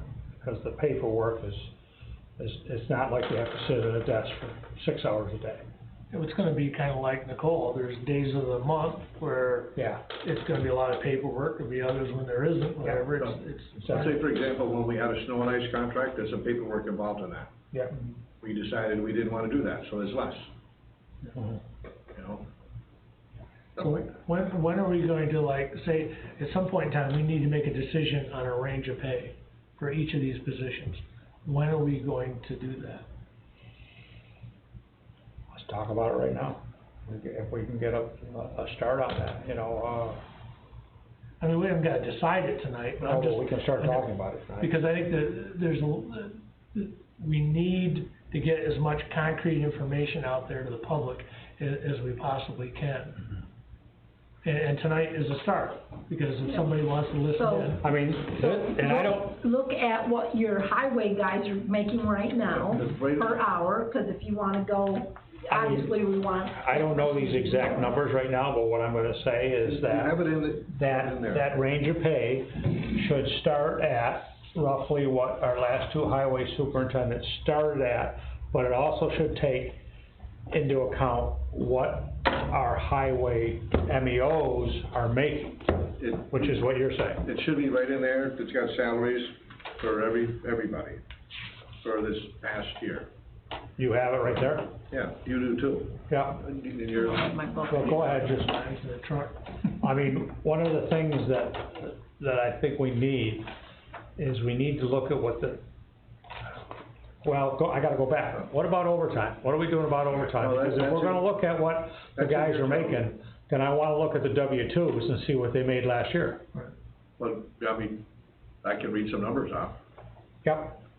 Okay, Jesse Barra, I mean, this is, I wouldn't, Don't I say wouldn't, names. Yeah, I don't wouldn't say names. okay, then, all right, well, I gotta look at 62, 873, 71, 903, 75, 977, 75. This is with overtime, these are MEOs with all with the regular pay plus overtime, between 63 and 76 Okay. is, okay, the top end MEO. Are you saying 1,000? Yeah, Yeah, 63,000? 71,000. 76,000 was is the highest. basically the highest There was an E MEO. Oh, no, I got another Yeah, one here. whoa, What- you got benefits in there. Hmm? You got benefits in there. That's everything. Yeah, we need to be talking. We need gross pay. Just, Oh. yeah, We want Okay, gross pay. okay, all right. I wondered how it seemed. You're gonna say, whoa. Okay, well, okay then, okay. I mean, let's go another route. $23.11 is the starting MEO, okay? 2,080 hours. You get longevity, and you get a couple other things, the highest guy over there is at, let's say, 24 to 25. You've got that right in front of you, you know who the highest guy is, what's his hourly number? Hang on here. Well, you might not have it. 2216. Huh? 2216. Okay, yeah. So is this guy gonna be hourly or salary? What's that? Is he gonna be hourly or salary? If he's gonna be a working foreman, I don't think he can be salaried. So if he'll be hourly, I think he should make more than the guys that he's I mean, if- under. And have access to the same amount of overtime. Right, That well, way. it'd be up to him, his overtime, Well, he's that's up to him. boss. Yeah. Right. Him or Up to her. him, right. But so in other words, whatever number of dollars an hour more that they get, We'll be still, okay? you started, yeah. Why do we all look at you? Well, I'm just saying, I don't well, wanna I think be what John's trying to say, like, the highest hourly rate person is, what'd I say, 2216. So, I think if it's 2311. we made the working. 23.11, 22 is starting, He's more. we got guys that are He's making more. higher. If we made them 23, that person is higher than the highest MEO. Okay, And then whether they work overtime or how much overtime they work is up to them and how they distribute those right, hours there out. should be an expectation, because the ability to work the overtime, okay, is, in some people's mind, it's a carrot, okay, it's a positive. The other is, I don't wanna do that. But to me, the hourly rate obviously needs to be higher for the head person. And as long as they are eligible to get the same amount of overtime as anybody else working under them, that will continue to have a difference in pay. Should they choose not to avail themselves of that, at the end of the year, their W-2 is gonna be smaller than one of their workers, but that was their choice. Well, that's what I'm saying. If you make that position 23 or 4, it's higher than the current highest MEO. Right, I think it should be. no question. Yep, okay. That makes sense? And now it's a And that matter very of how well, much higher. that very well could be higher than our current highway superintendent is making. Well, depending on, with the overtime. Right. Yeah, Because right now, that he is not eligible, Right. but he would be then. but, so, I guess there's like a floor, so you just said, what is the highest MEO at right now? Hourly rate, Hello. 2216. 2216? Okay. And I'm not suggesting this is what we're gonna pay somebody, but if you said 23 as a floor, and then you had, an upper of like 25 or 26, something like Can you do that. that too? And then depending on the person's qualifications or whatever, you plug them in somewhere there, and that would be a majority decision of the board. Yep. Yep. 'Cause- But 23 is not much of a difference. No, I'm just saying more is more. Yeah. You know, Yeah. it becomes how much you want that to be. Right. But let's see. If, So if you did $25 an hour for 40 hours, that'd be That's what I was- $1,000 a week, which would be $52,000 a year. So we could put, our range is gonna be between 52 and, 60? another $2 an hour is not that much more.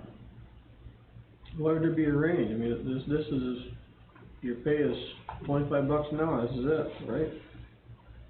We're not dealing with salaries. I don't get that. Well, the thing is, if they're a working foreman, we're saving 23 or 22, Oh, I know, I whatever. understand that. So we're just paying the difference, really. Yeah, But the boss should make more than the men underneath. right. It's a No matter of question how about much more. And he will probably do quite well because he's in charge of the overtime, right? Right. And chances are, if he's got men working, he's gonna be there. Well, the thing is, and this is up to us to put in black and white, if the majority of the board agrees with this, he should be eligible for as much overtime as the people that work under him. I'm saying that, Yeah. if he's got men working, he should be there, Yeah, usually unless extenuating circumstances. well, if he, yeah.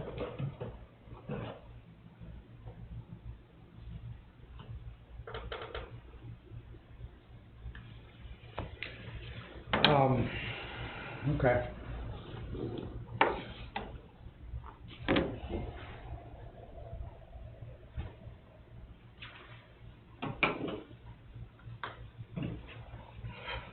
Sandy, you okay? Well, yeah, I just read, Huh? I just, No, John doesn't have his no, phone. he has a secretary at home. He won't Yeah. get it, he won't get it for hours. Well, how much more can we do tonight, I guess, is the question. Well, I was just gonna say, Sandy, did you calculate that figure at $25? At 25, it'd be 52,000 a year, but that would not include overtime, that would be at 42 hours. Yeah. Or at $27, it'd be 56,160, so that would, the range basically would be from 52 to 56,000 a year. But you figure there is gonna be some overtime, But the overtime should be related or proportional or whatever to his workers also. I imagine this person, we're gonna want this person working overtime with his workers. Unless it's a small amount of overtime or one or two workers doing a special project or something. Well, if we put it in writing, that, let's say the person decided to give themselves 3 times as much overtime as the rest of the workers. Yep. And then the other workers are looking at, well, this isn't really fair. Yep. And it also happens to be something that the board didn't want in the first place. Yeah. And because they're appointed and we told them what we wanted, we can hold them accountable. Yeah. right? Yeah, because if we decide to pay them, you know, I was thinking a minimum of 25 and maybe 26, 27, whatever. I was just thinking, If we put a floor at 25 and then give ourselves a healthy yeah, up top, yes, Yep, that, Because I mean, that doesn't, you've got all the other stuff that's gonna go into that, their health insurance and, you Yeah. know, all defined that. So, I benefit mean, pension. That, yeah, the benefits package and all that, so that's, I mean, that's, in my opinion, a very good, so do we wanna say between 25 and 30? Or do we not say or do we? Well, 25. Well, no, you can do that between 25 and 30, and then salary commensurate upon. Right, you we're not know, tying ourselves it could be to higher, those numbers, you know? yeah. Or it could be, starting closer to 30 than 25, depending on what the So the candidate gets. highest paid highway worker who's been there, has the most amount of longevity was 23 what? 2216, according to this. Yeah, yeah. Does that include any like, And the only other one that is was, there any other one-time stuff, or?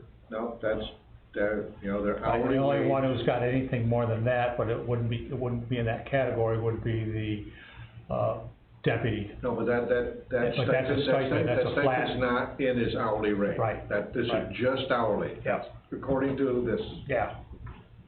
Yeah, no, that's correct, because I get a little bit confused when I go through the payroll as I did today, because it shows 81 hours, and I'm looking for that 1 hour, why is it 1 hour overtime? Stipend. And that one is the It's a stipend. stipend.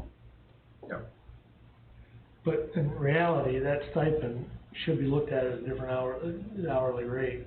I mean, I know it's flat, and it probably doesn't get calculated into overtime and stuff, but we want a gap between number 1 and number 2. Yeah, yeah, Yeah, yeah. that's true too. How much is the stipend? The highest, Yeah, highest stipend. the highest hourly rate is 2216. Right, but that doesn't include stipend. Say for deputy highway. No, that's just hourly Okay. rate. I think How much is- that's 2,500, and I think the health insurance was 3,000. Okay, but the health insurance is gonna be apples to apples to everybody involved. The stipend is over and above. Well, So, there that's gonna be a little over $1 an Well, the health hour. insurance isn't gonna be apples to apples all the way There's only around, two because stipends- there's people only that two take and people stipends that over don't. I know, but I'm just But the saying, number is the same, yes. No. yeah, But there's only two stipends over there. One is the deputy and one is the mechanic. There's no other stipend. Right. Okay, so the deputy, that's $1.20 an hour, is what I'm getting at. Oh, okay. At 2,500, so $1.20 an hour, so if it's 22.16 or something you said, or Okay. 22.11? Yeah. $1.20 an hour, so that's what they could be making, 23.31 or whatever. So that's less than 25. It's still less than 25, that's why I wanna make sure there weren't some other things coming in, we get all done, so wow, they're still not getting as much. 2260, 2380. So we, So go to 20, 2380, so you only $1.20 more than the guy. well, we're also saying that's the floor, Right. Yeah. so if we did Should you raise 25 the to floor? 30, Well, no, well, we don't have to use it, we don't have to You use don't have to it. use it. Salary is commensurate on experience. Right. And this person, whoever it is, could be closer to 30 than the 25, because they're more experienced. Okay. Okay. And that's where they start. Especially, like you said, that person who's got the 18, 20 years that's over there right now, if you get, somebody that's never been in this area, knows nothing about our area, that, even though he might not be the boss, that worker who's got all those years of experiences, I mean, I still agree that we wanna pay the boss a little bit more, but he doesn't need to be he or she does not need to be way more, because they have experience in other areas, but they don't have the experience of the town and the town roads and what's been done and needs, you know what I mean? So, they don't need to be that much higher, that's why I like the range, you know, and if there's somebody new coming in from outside that really doesn't know our area, then you know what? I think 25 would be plenty. But if it's somebody that has been in the town or has worked there and has prior experience and they're well ingrained and they can hit the ground running and there's very little, learning curve with it, then you know what? Because you gotta think, if we're paying them $27, $30 an hour, you get into overtime, that's $45 an hour. Right. That adds up fast, and we've gotta be very, very, very careful at what, you know, how many hours are we gonna The be flip able side to on do that for one is- overtime, and, Right now, we're hiring between 2 and 3 part-time employees. And you have to pay other costs involved beyond their hourly rate, right? You might actually find yourself getting a more of a bargain paying this person overtime than having those temporary employees. Might actually be cheaper. And that'd be up to this Not- person to do Or that. not as expensive as you think, I mean, it may not be cheaper, but the difference might not be a real lot either. Right, but I'm just saying, but that would be up to this working foreman Right. to, you know, okay, instead of hiring, the overtime involved for these 2 or 3 people, instead of hiring them, I'll do it. Right, Yeah. okay. So what I've got, so we can just go on to a couple other things here, is residency in the township, no term limits or no term of employment. Working foreman, we're gonna put together a work contract, which is something we have to work on. They're gonna go by our existing personnel policy, allotted vacation time, sick time, personal time, so on and so forth. Probationary period of 1 year, must have a CDL, did you say it has to be a CDL-A, is that what everybody has? No. No, just a CDL, okay. I just, And we're gonna have a base for, of $25 an hour. 25 to 30, You wanna say 20, we're gonna have I a think, pay scale of $25 to $30 an hour? yeah. And the only other question I've got is, The question I have is, can the highway super be union or not? that's a Bob question. That's a Bob question. Sandy, if you could check in that book you have as far as the appointee living in the town, what our existing regulation is. I don't have one of those books. And the work contract is why don't we have more should be our than one? next Everybody thing that we uses gotta that work word. on. the what? Our work contract should be the next thing that we have to work on. I guess I'd put, yeah, whether Bob suggests as far as whether you actually have a contract, if that's normal. Yeah.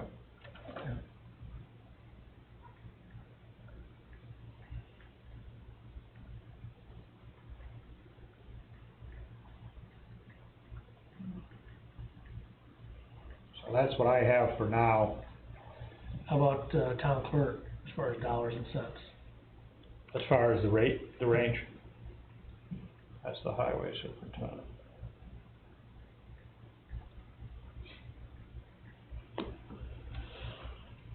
Well, where do we start with that? Right now, there's two components, right? There's tax collector and town clerk. In other words, if we go to the budget, it's located in two areas.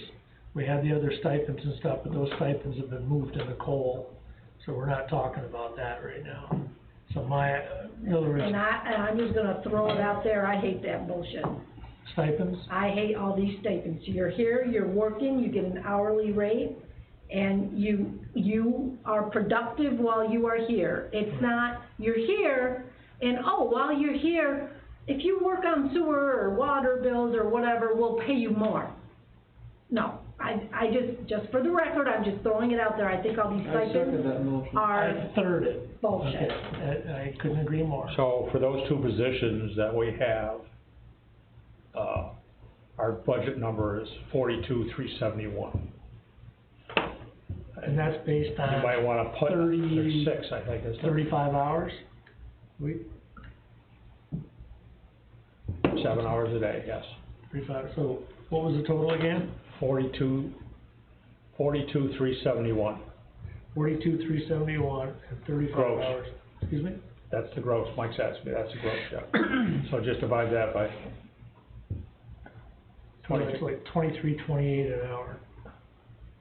So 23.28 times 2,080, or no, it's not 2,080 hours, 23.28. 2228. 23.28 is the current hourly rate that the, tax collector / town clerk is being paid. Okay. Yeah. Because instead of a normal 40 hours at 52 weeks, which would be 2,080, it's 35 hours a week. Okay. 35 times 52. 1820. 1820, yeah. So 1820 times 23.28 is 42,370, and that's what you said it was, like 42,371 42,371, I got $23.73. at 35 hours? Yeah, 1820. Go ahead, do it again, Ron. 42,371. 1820, yeah. 1820 times, would you say an hourly rate was? 2373. Comes to 43,188. Actually, my calculator says I was gonna say, I came up with.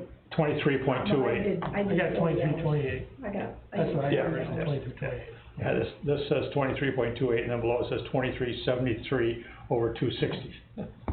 260th. Oh, okay. Yeah. Wow, it's a Wow. Clarkson I calculator. guess so. See, what That is a St. Lawrence only goes 2 digits. yeah. So 2328, so 2328 is existing. Again, the existing person, had a lot of time in place, and you also have a situation where you don't have 9 people that are responsible for, as in the present. And you don't have overtime. Right.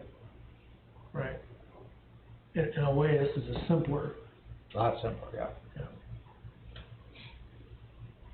And that existing number's got experience. right?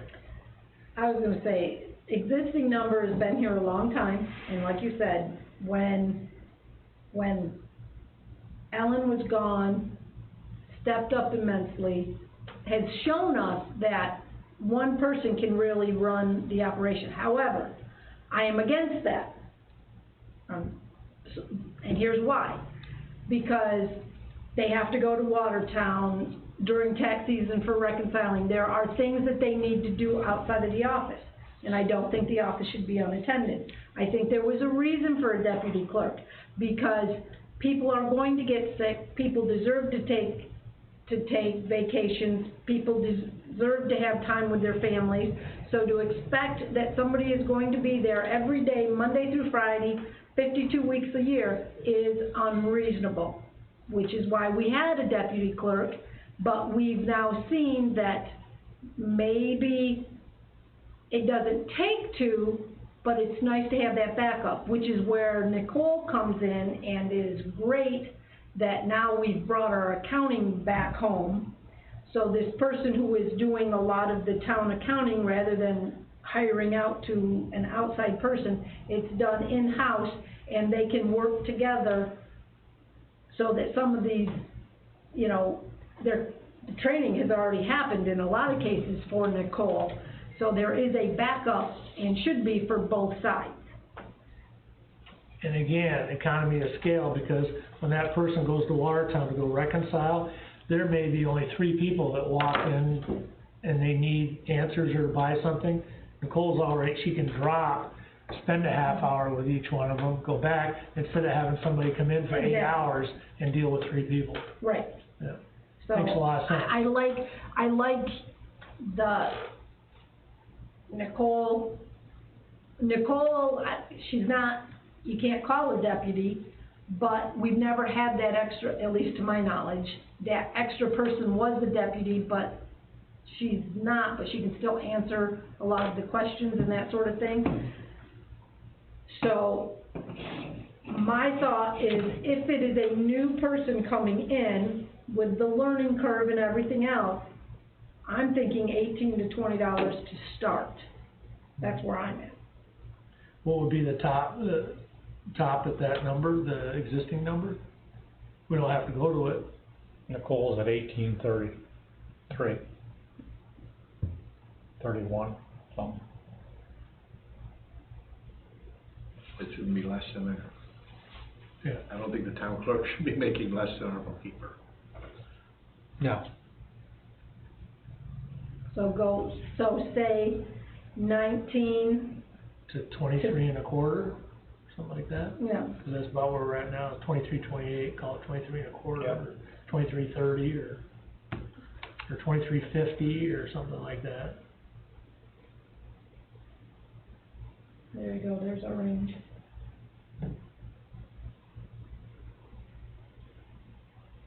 I got 19 to 2350, is that Yep. okay? Yeah. That's what I wrote. Okay, then, Mike? I'm just saying, the same No, I- concept of the yeah. highway department should apply here as Yeah. well.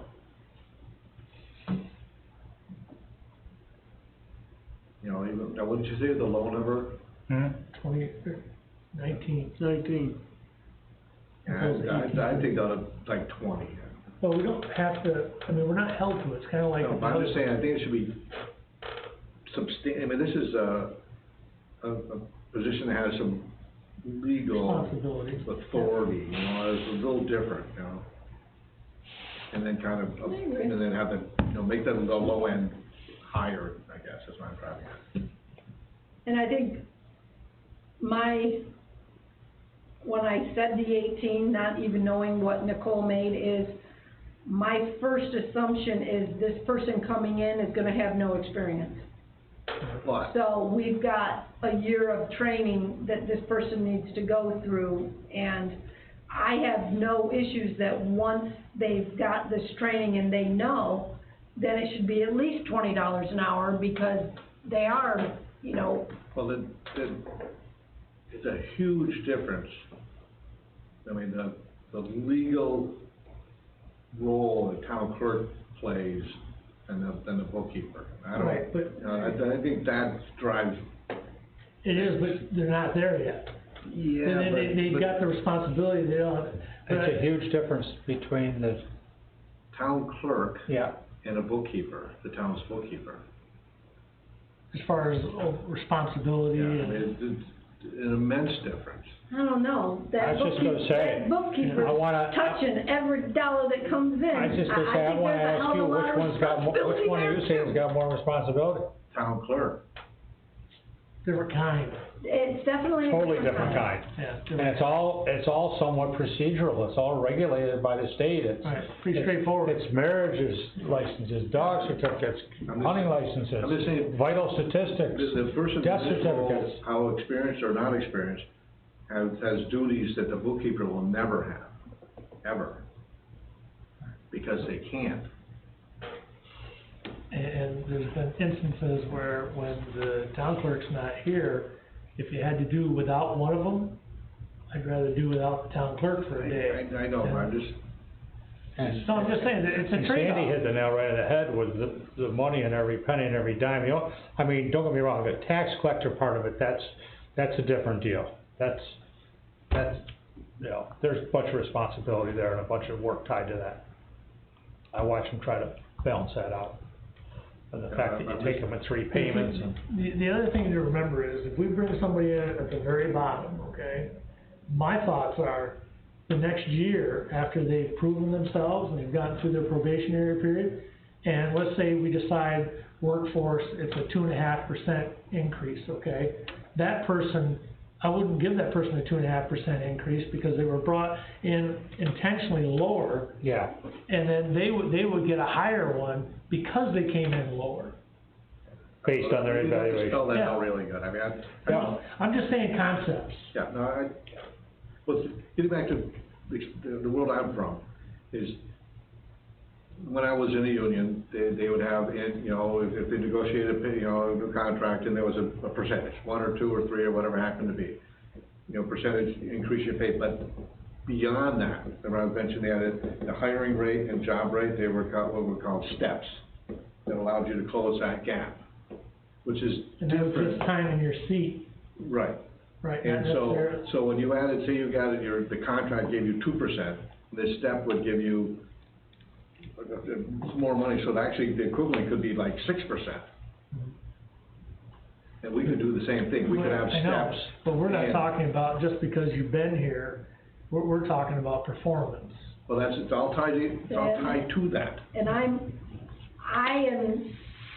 my preferred method is start low, cause you can always give more. Right. Well, no. I love bonuses. For me, bonuses, you know, at the end of the year, if we as a team did really, really well and there was no complaints and we didn't have corona and, you know, we got that 2 or 3%, whatever goal we set, cause, I mean, I sit every year with my employees and say, you know, what is a reasonable goal? What do we wanna try to do? And if we hit this goal, what do you guys want?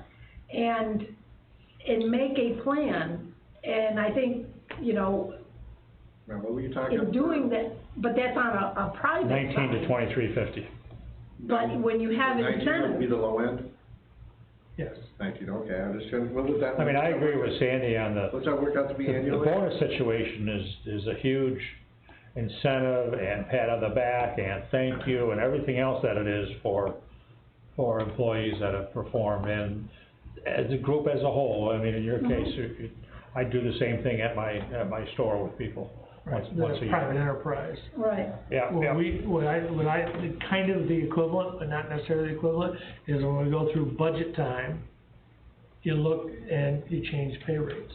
right. The only thing with that though is if next year you have a really bad year, you can never take it, once you give pay raises, Yeah, you can true. never take it back. And Yeah. which is different, because you know, this is way different than private. Private, you can do things a little bit different, but,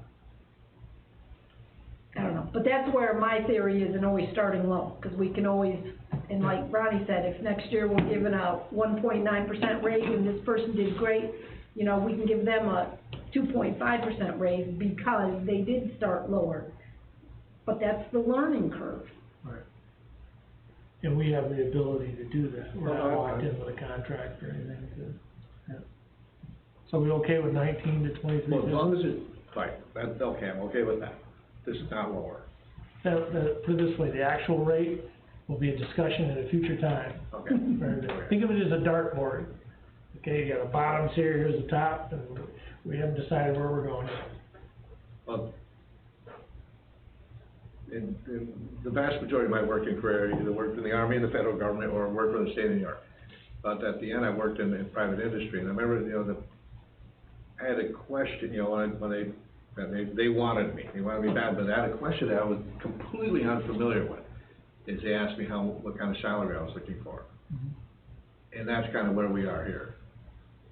Well, that'll be part of the discussion when we interview people, when we get Right. the candidates and stuff.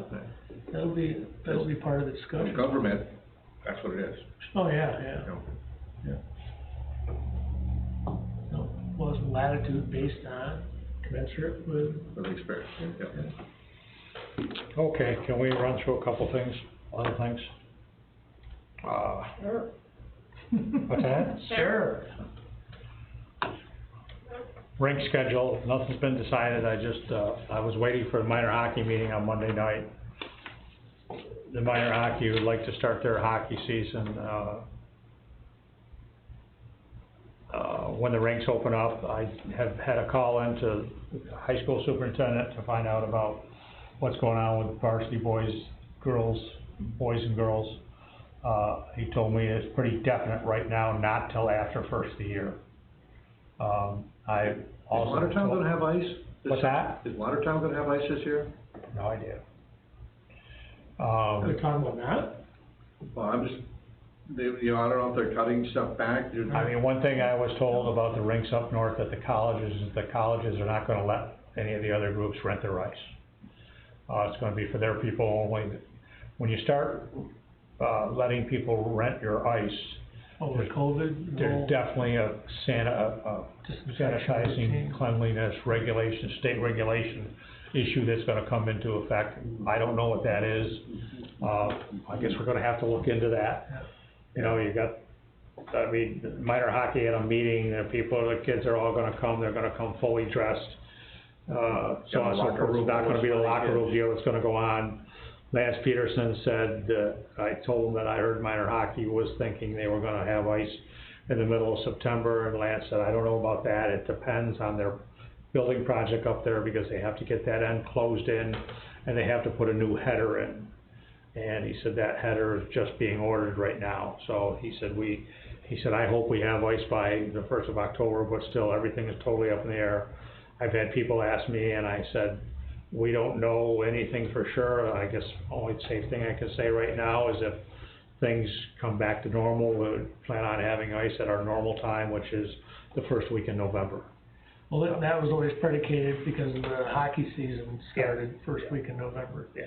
If we take two major customers out of the mix, which is boys hockey and girls hockey, okay? We've got to see, all the rinks in the North Country lose money. Or what? All the rinks in the North Country lose money. They're all subsidized by the taxpayers. Now you're taking two income streams away from that, which means the subsidy is gonna be even higher. So it's like, who blinks? There's three rinks, right, that we're talking about? Bay, Clayton, and Watertown. I think everyone's in agreement that there's more ice time available than there are customers. Now we're taking two major customers away, which means there's even more excess ice. But you might be taking more than two major, because you're talking about taking Alexandria /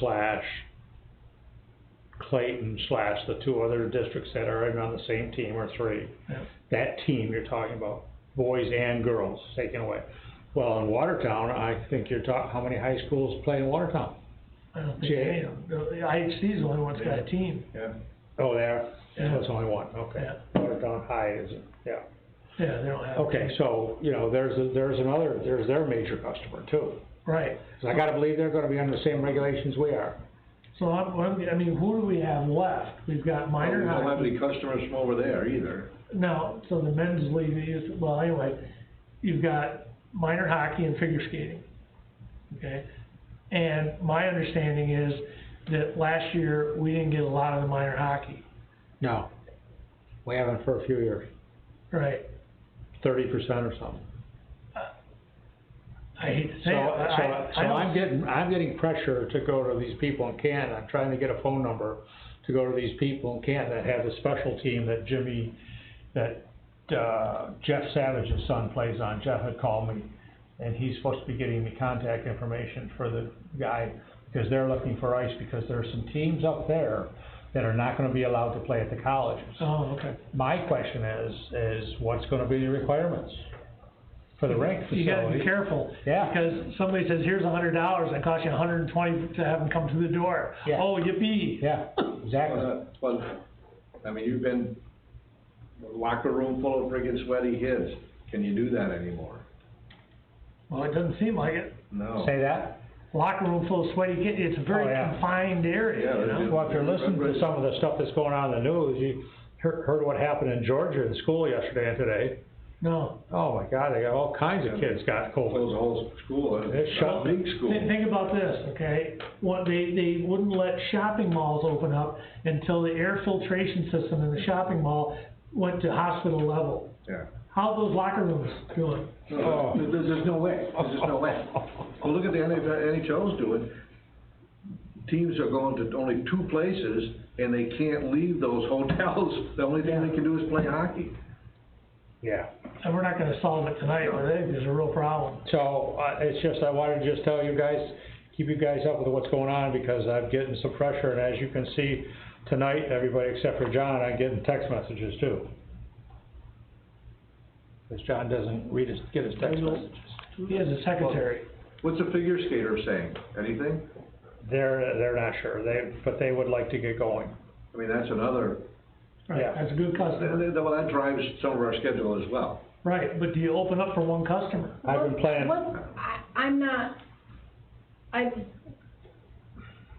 What's the difference between natural ice and the man-made ice?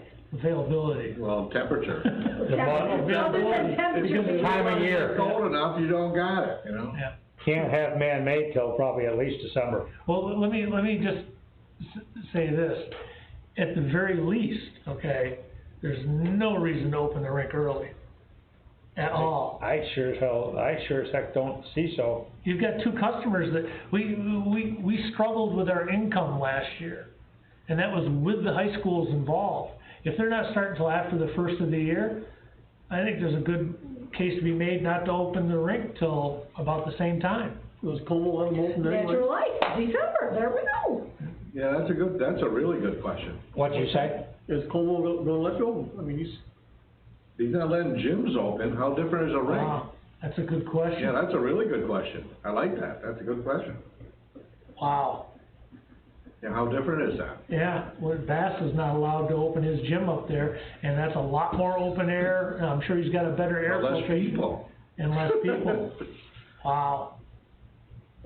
Okay, so We really need to ask that question. Yeah, the decision might not be in our hands. Lopez Trail, we're gonna deal with at a different time. The Alexandria, you guys read that deal with those people that wanna be out of district, and I forwarded that to Rob Camping and to Bob Sly.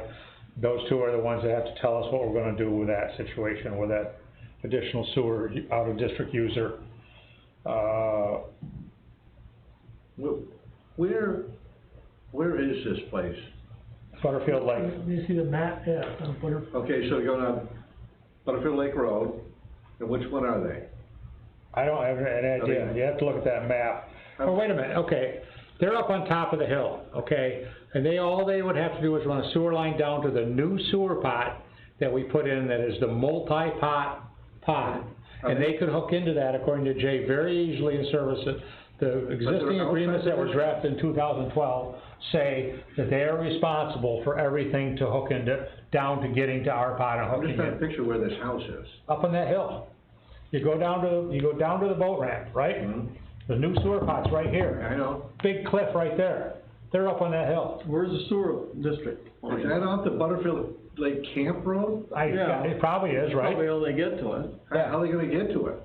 How are they gonna get to what? This house? I think it's off Yeah, so from, yeah.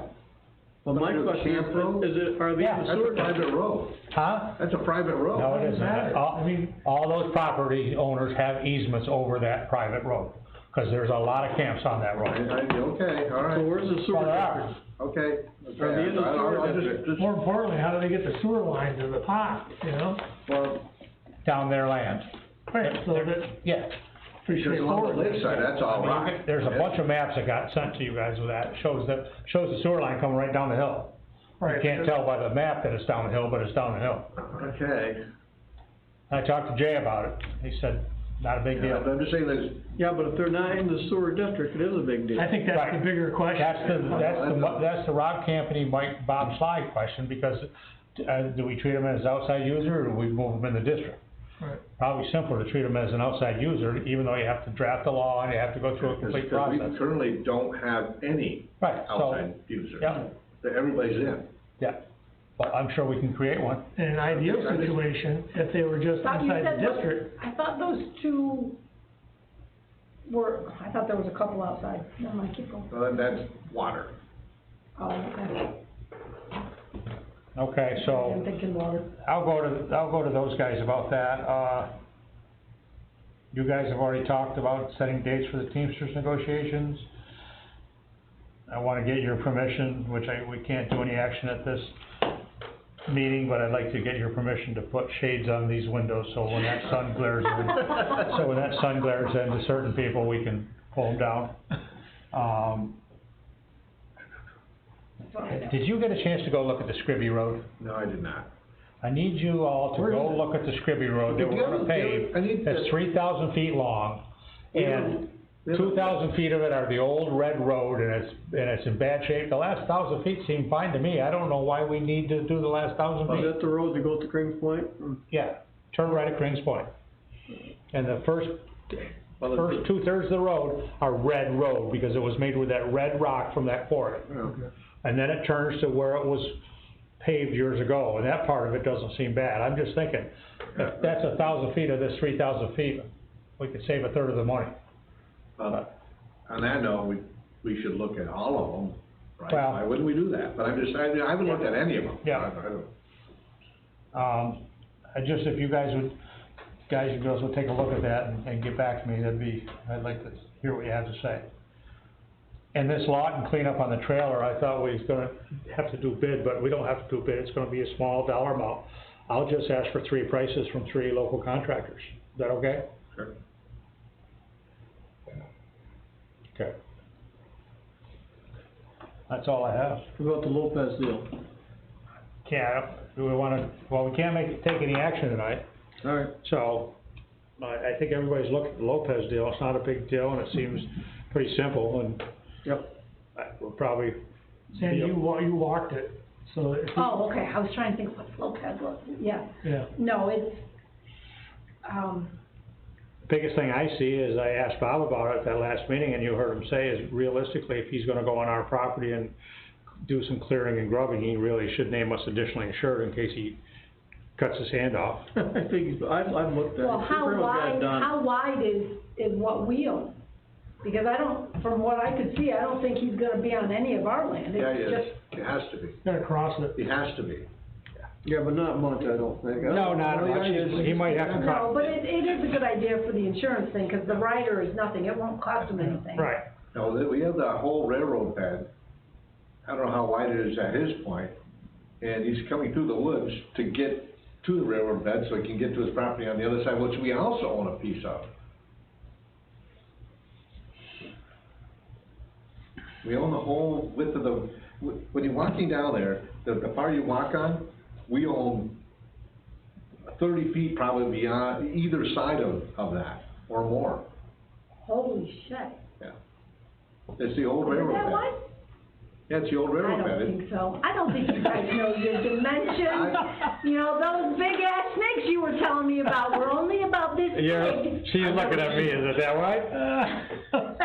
I did see the snake. He's the survey guy. But you know what scared me more than the snake? I'll When I found the bear scat in those rocks, in between those rock ledges, and I thought, I can jump over them damn snakes, but what if a bear comes out here right now? I'm screwed. I'll show Bears you the over tax there? map when we come to There's it. bears over there. Oh, yeah, Oh. yeah, yeah. I won't go back there alone. So the first time you ever went through there? Through that one, I've been at the other end, from the park down to behind his store, we've walked But that quite a bit. It's pretty neat. It is very nice down there, it is a nice little walk. So that's all go ahead. The only other thing I was gonna throw out there is, all the boat trailers and stuff, but when you first enter in, I mean, they were right on the trail. Do we have any say over that? 'Cause if we own that far, then those boat trailers were right in our way. Which side of the water pipe are the boat trailers? This side. On Felder's side, right? I think he owns that I land. think he owns that piece, you know where the gate is Mhm. to the spillway? He owns that. So, are we gonna be able to have people walking through there? He's says, he's okay with pedestrians, right, but not motorized. So he'll allow for that. Okay. right? Yeah, that spillway, we should go down there once a year and clean that up, get all that stuff out of there, just. So I was thinking about a meeting next Wednesday, work session, or a regular meeting to do, so we could do action, but looking at my list, there's nothing that's pressing. And we have a meeting the following week. Everybody okay with that? Not having a meeting, perfectly okay. Yes. You're gonna skip a week? Yeah, I'd like Skip over. to, I'd like to go to my Legion meeting, I haven't been there in a long time. Yeah. Okay, so when we do them? So our regular meeting is the following week at 2 5 weeks from o'clock. tonight, right? Yeah. Okay. So I'll take a motion to adjourn. Motion by Ron, second by Don, all those in favor, signify by saying aye. Aye. Discussion, Okay, all set here? meeting adjourned.